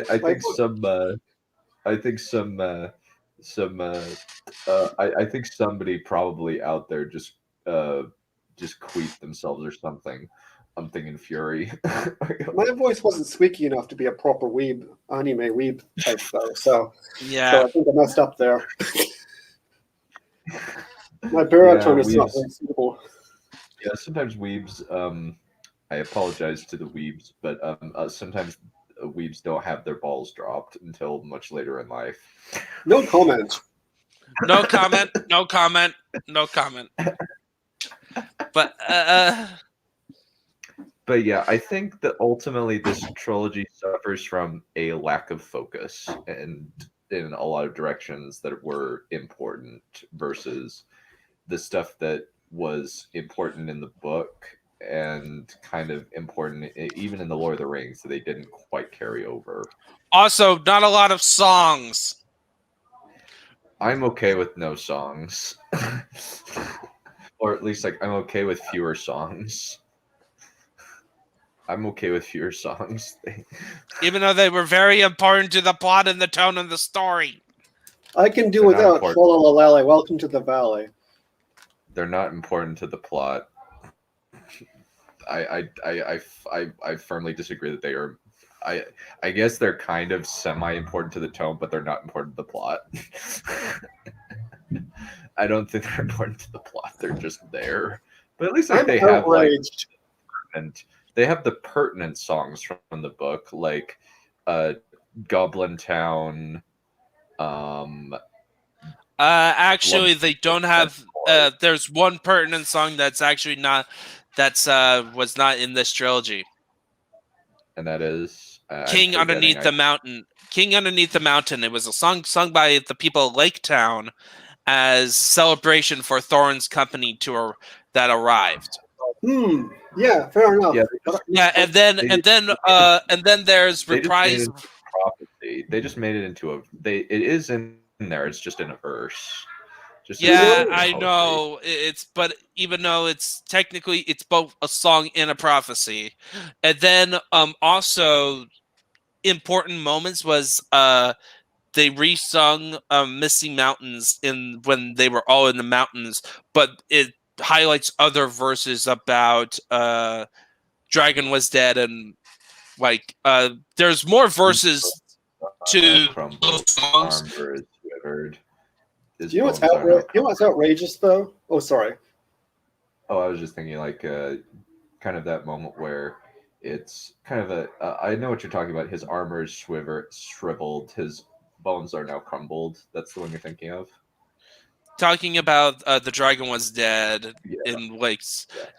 Ding dong, the dragon's dead. Which old dragon? The wicked dragon. Ding dong. Yeah, but also like basically it was the dragon's dead. I also like this trilogy. I really wish they would have used Misty Mountains as a motif, because there's so many verses in that song that they could have put throughout it to kind of add more impact to the moments, because it does end with like with like the key, or at least the song Enduring was incorporated in Misty Mountains, so in the verses that were incorporated, talking about where his tomb lies, the shadow lies upon his tomb in Moria and Khazad-dûm.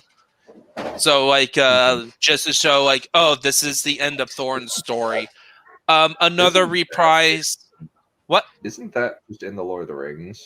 Yes. Enduring? I thought the Lord of the Rings is just. It's also in The Hobbit. It's also incorporated into the Misty Mountain songs. I'm outraged that the Tra-la-la-lally song was left out. Oh yeah, because also that's another one that gets reprised. It gets and instead of the Tra-la-la song, we got the cat in the moon. Which I'm okay with. I'm okay with that. I don't see that as big of a problem. I think it's outrageous. I want it destroyed. I think Cat in the Moon was a song that Bilbo made, though. Yeah, it was. There is an inn, the merry old inn beneath the old grey hill, and there they brew a beer so brown the man in the moon himself came down one night to drink his fill. Oh, that's from the Lord of the Rings, though. Yeah, and that was made by Bilbo, so it's like it's just like a minor annoyance. Yeah, I'm kind of like for me, I'm not really a purist. I will mostly complain if it's just like, this is dumb in and of itself without even comparison to the books. Like the Artemis Fowl movie is one of the worst. Like, apart from being a terrible adaptation, it's a bad movie. It's a really bad movie just in and of itself. Yeah, I would have probably. It took me like 3 hours to watch an hour and a half long movie because I just had to pause and just like rant for several minutes at a time just to keep my sanity because that was so awful. Which film was that? Artemis Fowl. Yeah, it sounds lovely. Yeah, the book's great. The book's really funny. The movie is trash. It's basically like it makes the Percy Jackson movies look good. Yeah, I would say like not even hyperbolic. It unironically makes Percy Jackson look better.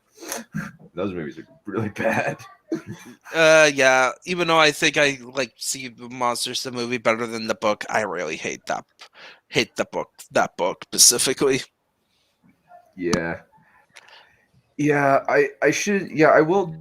Yeah, it's just like, yeah, it doesn't excuse bad movies. Like, but I was just like, this movie is so freaking stupid just in and of itself. Like the little things like, Josh Gad is a giant dwarf for no reason other than he's Josh Gad, and the hideous CGI mouth. I need to do a watch together of that movie sometime. Just so you guys Okay, can share. I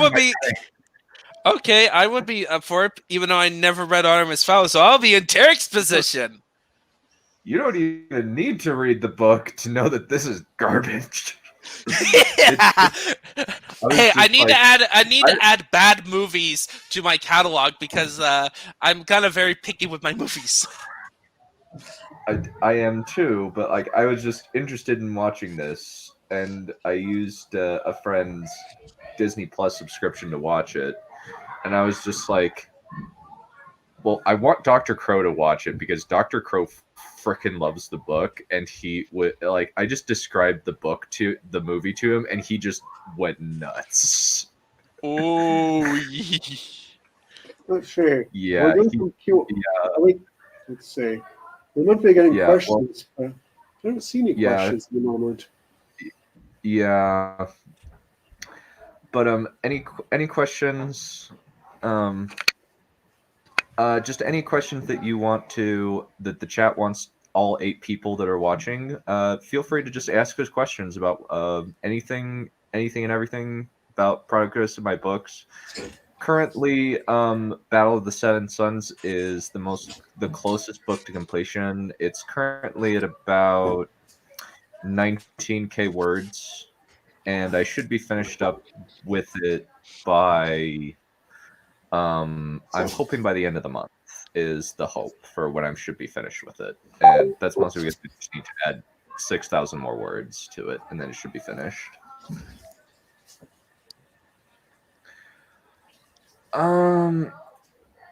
I've never played Dark Souls. Dragon Blaster is completely finished. The first draft is. I'm going to do an editing pass, and my plan is to scrounge up the money for an editor so that I can get it nice and tight. I might add some stuff to it, since there's some stuff in the first draft that I need to kind of expand upon. But I do have the book. The first draft's finished, and I just need to kind of do some redrafting, add some more bits, clean up the grammar, take another pass at it, that sort of thing. The raccoon. It is going to. Yes, I need to add the pansexual raccoon. Yes, with actual pants. Don't forget, they're actual pants. Yes, literally pansexual. It's literally pansexual. I know that like the best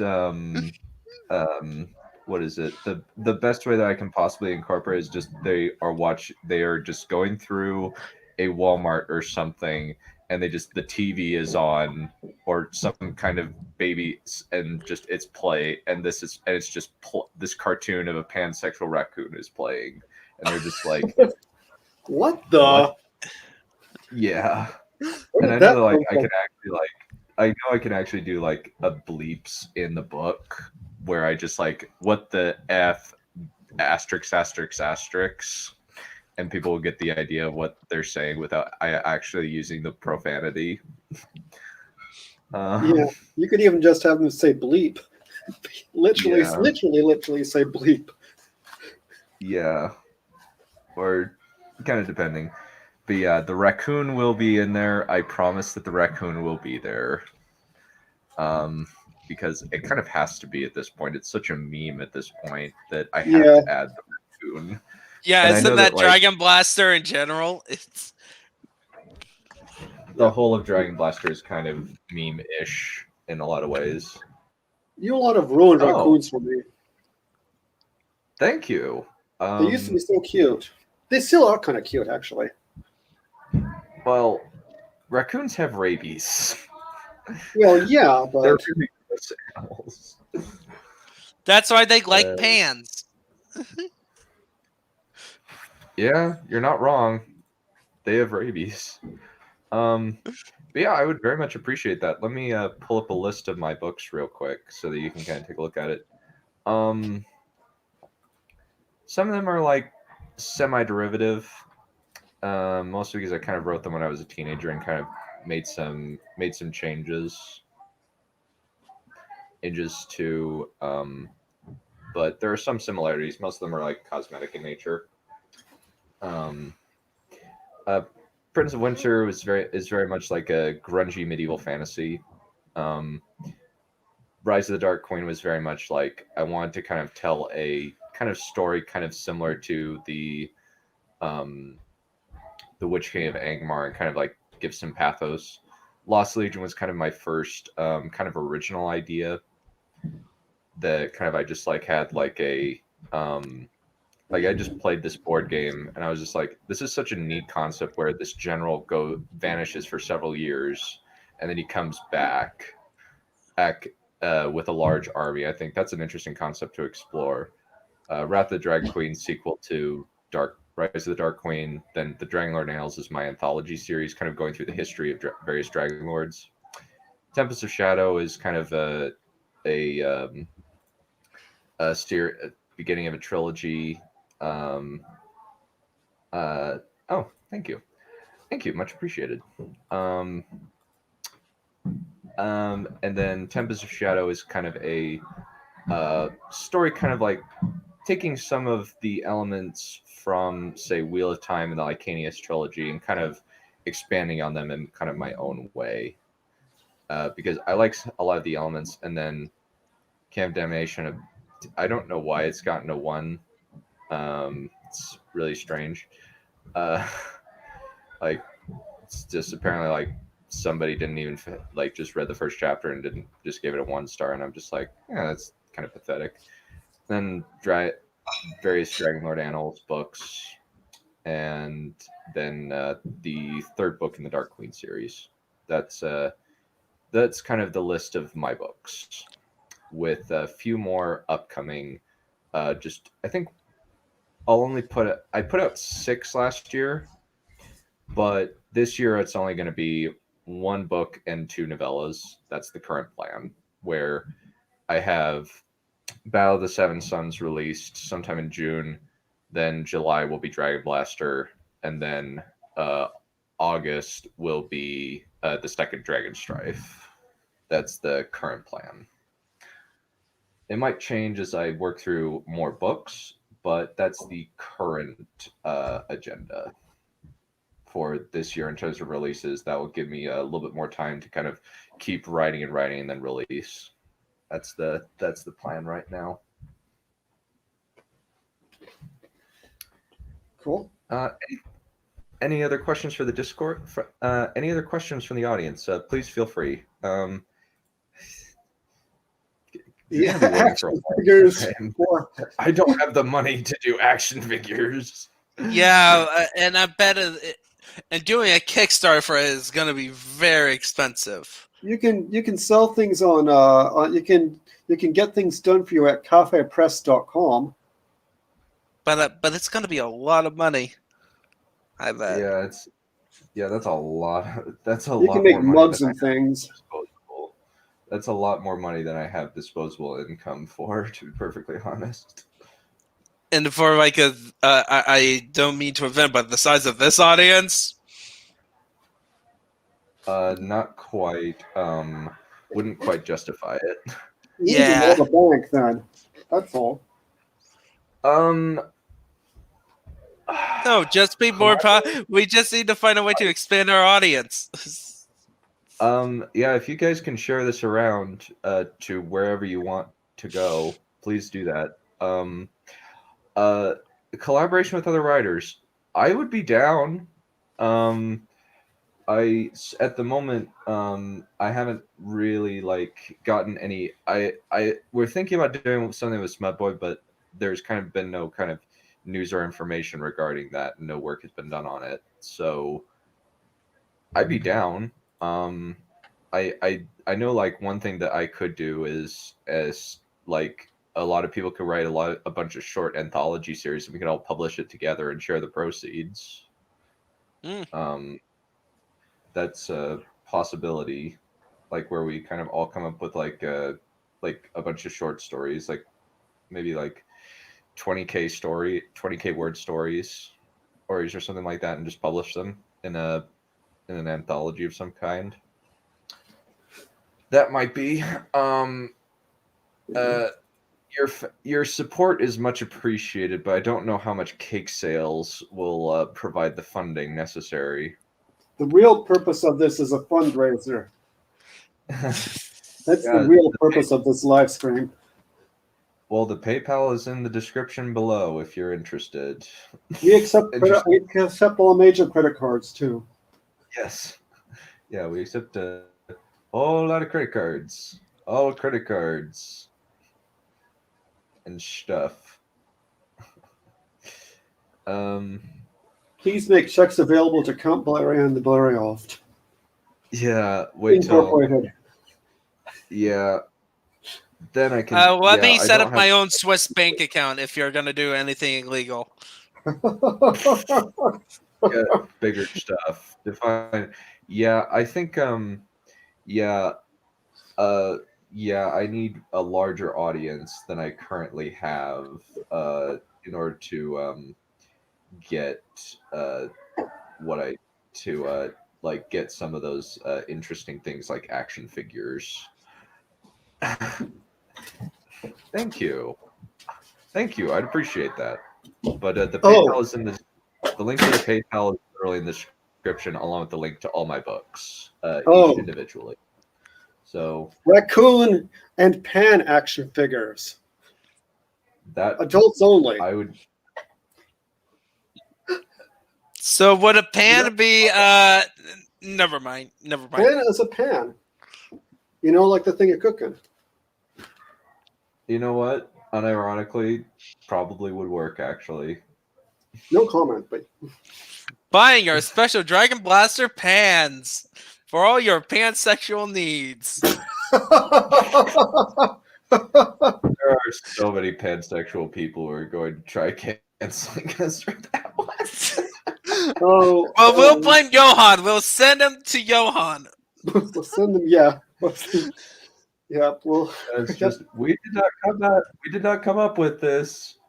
We did not choose it, and suddenly. I forgot that pansexual was kind of a group now. Yeah, it's kind of it. I guess it's basically bisexual, but you also include the fact that you're attracted to trans and people who are trans. Okay. And so that's my understanding of pansexual versus bisexual. Well, no offense if any people were watching that. Of those people were watching. I think part of pansexual that means you have also some you just bang anything. That's what I thought because pan like all maybe that's omnisexual. So yeah, let's just don't. There's an implication with pansexual that's. Yeah, it's kind of just like it's kind of the sexual landscape is consistently evolving at this point at a rate that's just like that's going so fast I can't fully log everything that's going on. Yep, and forget about me. Well, you only have a few more years left. I've got a few more years left. I'm not so sure about that. Yeah, my apologies. Sorry. A wise and powerful sage. I think I'm gonna die right now. Pardon me. A wise and powerful sage, vampire, dragon, cat thing. Yeah. But ultimately, we're trying the best that we can with what we have. But ultimately, we try to be respectful, but there's kind of just like sometimes where we just can't help ourselves. Yeah. So it looks like. Yes, that was quick.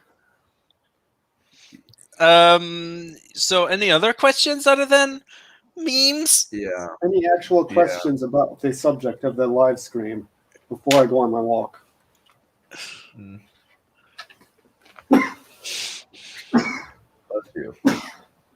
Yeah, I think what more people will be interested in with the old movies. Why must you simp for Oh, Xenonic! Oh, you jerk! Oh, you! I know he's a friend from another Discord, but oh, come on! I hate Asuka. Mm. Hold You on, I just- got something to wait. I am. I have no. I am tangentially. I am tangentially. With Oh, you do it! I am. I I am tangentially connected in terms of the fact that I am friends with Smudboy and I am frequently on his streams. That is the extent of my connection to EFAP. Same with Literature Devil. I know some of like the infrequent EFAP guests.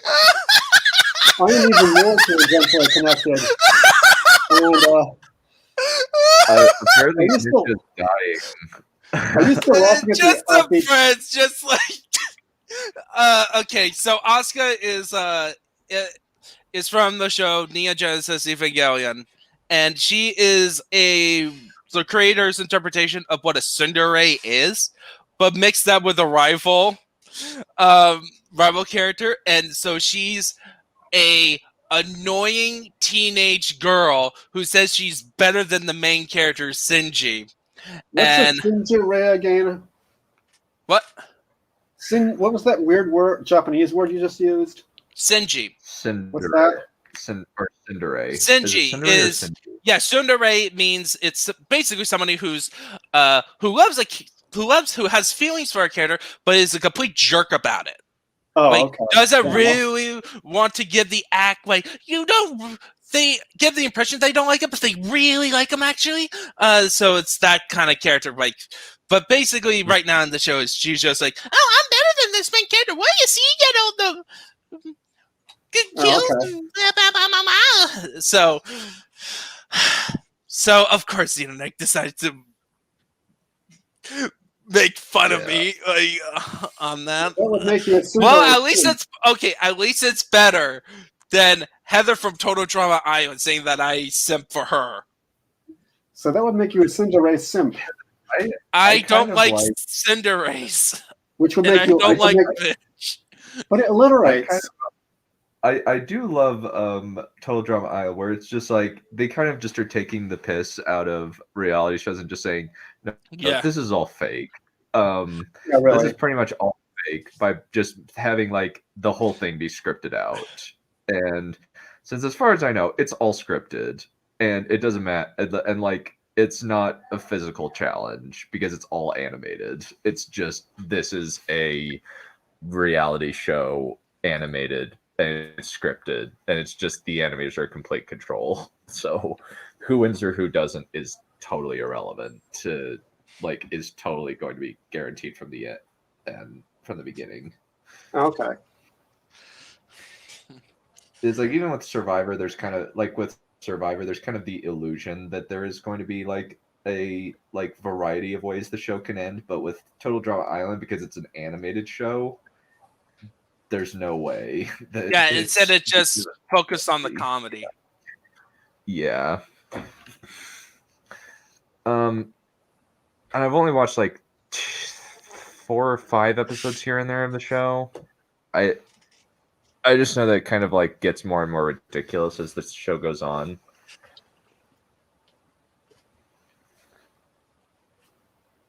Dear mom and dad, I'm doing fine.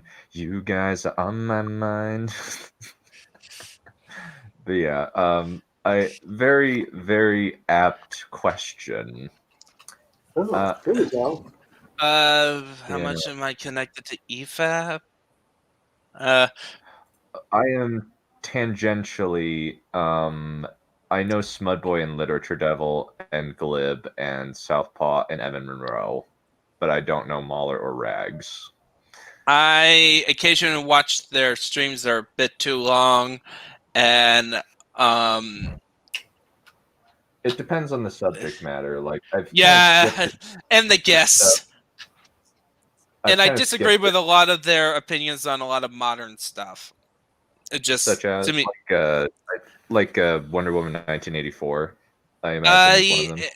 Yeah, and more, and like it just seems like they're a bit too critical on, way too critical, and thinking it seems more like Mhm. they take greater issues for minor infractions than They should. enjoyment. Yeah. I can agree with that to a certain extent. Yeah. I I kind of just like I like Mahler's like analytical content because it just allows me to kind of like think more critically about my own work. Hmm. Where I'm just like, okay, I need to make sure that every single possible problem is solved here. Because that's the main thing that I can worry about. And I love also, the like, my main problem is the streams is not the length. Is that they spend hours talking about the exact same points. Yeah. I like Muller's review of season 8, episode 5. That was brilliant.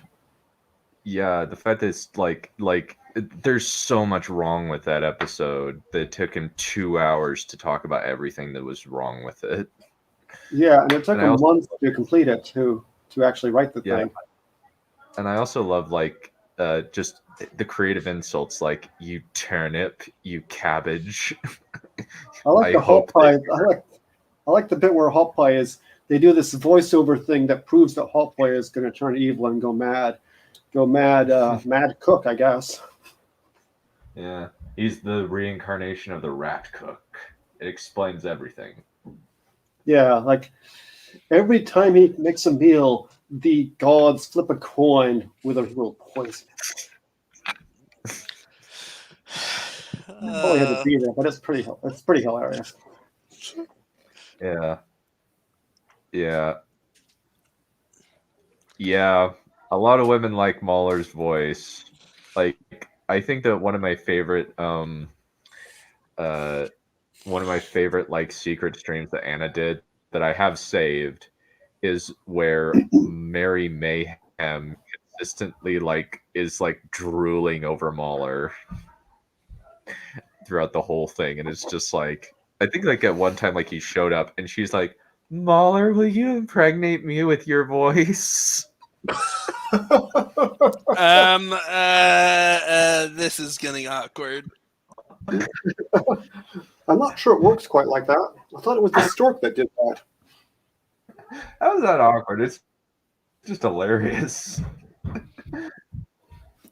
It's like she's just remarking like, I wonder what sex with Mahler is like. I'm sure it's pretty good. Yeah, I'm not quite sure that voices work quite like that. Nope. Yeah, the voice is very articulate. But yeah. I think like at one point like she just like goes off on Titanic. It's just like, hey, you should have let it. So if it was Mahler and me, I would put Mahler on the thing because you can bet that my ass is bigger than your ass. We can make it work. No comment. No comment. I was just laughing. I was just laughing my ass off that whole stream. It was so funny. I even like timestamped all of like Mary Mayhem Mahler moments in the comments just because it was so funny. That alliterates. Mary Mayhem Waller moments. Yeah. That alliterates. Yeah. Yeah. I'm clever like that on occasion. Not often, but on occasion. I think that we've kind of concluded. I think this was a good description, kind of highlighting the differences between the book and movie. I think that overall, this is kind of like, I'd say this is like if I were to give it like a grade, like not like a number out of 10, but like I would give it like a grade of like a B. I'd give this like a B. C. It's a C. C grade. I'll give it a B minus. It's like it passes, but it's not like a D. It's not like a D or an F, where D is TLJ and F is Batwoman. No. Batwoman gets like a 0, so that's not an F. That's like a Those are like other letters, but Batwoman's expulsion. yeah, Where it's expulsion. Last Where does- Jedi It's is a expulsion. F. Where does Game of Thrones Yeah. fit into that? Is that also an F? I would Does it say not Game of amount Thrones. to an F? It's an O. I would. Overrated. Well, yes. I think like the first few seasons are really, really solid, but then season 5 drops in quality to an absurd degree, and there was the hype train didn't allow any criticism of it. Does Yeah, it went Batwoman like- even which is count kind of as a frustrating. story? went to Does Batwoman count Yep. as a story? And then It's a comedy. Batwoman counts as a because comedy. it's just I watched Mauler and the rest watch season 2, episode 1, and I'm just like, wow, this is breakneck pace. Dang, they And- really and- don't care. And some hilarious moments. Like, serious, like, They're not throwing Batwoman, this the thing out, worst they just don't care. superhero. She's worse than Bat-Zaro. Bat-Zaro is a better detective. Is this the same Batwoman who was in the 50s most comics, or a totally characters are different better one? detectives. Sorry, I'm asking you a question. Is this the same So, Batwoman who Pretty was? different, honestly. Pardon me, I'm saying something. Oh, sorry, my bad. I was asking you if this is the same Batwoman who was in the 50s comics. No. I was not alive in the 50s. So shut No. up. Nope, different version. Hmm. This is No. based on modern Batwoman, No. where Kate Kane. Yeah. No. And also kind of there's just so many weird things. Like, I know, like, in the first 5 minutes of season 2, they kill off the main character and replace her because the actress quit. Yeah. By a plane. By a plane explosion. It happens to land right next to the new Batwoman. What the? And her suit, and she puts on the suit from her floppy corpse, as far as I remember. And the reason why she puts on the suit, revenge. And she just happened to be there, right next to the expiring previous Batwoman. Yes. Yeah. That's convenient. I like Yeah, when it that is very happens. Yeah, Yeah, very it is very convenient. And Oh yeah, and like, then her reason why she is chosen to become the next Batwoman, because she's black. black. No, Yeah, well, that's it could be a worse reason. that's verbatim dialogue from the show, unfortunately. No, verbatim dialogue would be talking about all random statistics about stuff that affects black people. Well, Yeah, that's not. Doesn't sound. That bit sounds. yeah. Yeah, Crisis on Infinite Earths. Yeah, just from watching, I've kind of tuned out of the Arrowverse, to be perfectly honest. And I tuned out a long time ago. Yeah. Oh, I tuned out, like, I think Flash season 3, Arrow season 5. Arrow, halfway through Arrow season 1. And I did enjoy it, I just didn't find the time to watch any further. Yeah. I kind of just tuned out. I knew that Batwoman was going to be bad just from the trailer. And I'm just like, what is this? And I was just, why is this happening? This is like, how did anybody sign off on this? I am amazed that this got greenlit. Like, does anybody not realize that they're going to be laughed out of multiple homes? Like, it's just like the people watching, it's just like the only people that are going, I don't know how people take it seriously, because it seems like the reviews have been terrible from audiences. Like, it's gotten the 19% range. Like, people really don't like this show from what I'm seeing. and yet they're still making it. Which is just like, why? Sunk costs. Yeah. Yeah. Okay. True. So, We're at the 2.5 hour mark. I think that we'll call it good there. Thank you all for coming. Thank you, Ninja, for talking. This has been a good discussion about like the differences Yay! between like the book and movie, why it works, why it doesn't. why it doesn't. It's definitely a good change of pace from yesterday. Yesterday was bad. Yesterday was so bad. Framing basically. Oh yeah. I forgot about it. I blocked it out of my brain. Yeah. So basically what happened was let's see.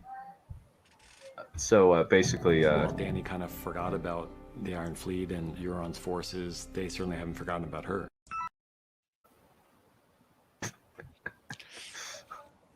Holy Ninja kind of forgot about. I forgot about Sorry. bad things. Okay, I'm actually more competent than apparently a guy who go by a duo named D&D. Yeah. Well, that's not hard. No, it's not, and also it's not D&D. It's Dumb and Dumber. Yeah, but anyway, we will call it good for day. We will have a writer's showcase stream tomorrow, and more people will come on and share their work. We will do more Fire Can't Kill a Dragon next week, and we will have a Hobbits as movies discussion next week. And then we will start into our Lord of the Rings discussions. Yeah! Unfortunately, I those can't will be- compare it because it's been a long time since I read the books, and I don't know how long will that take.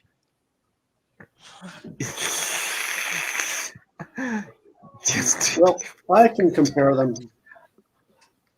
Yeah, It's been a long time since I've read the books, so I did read the books, but I was a kid.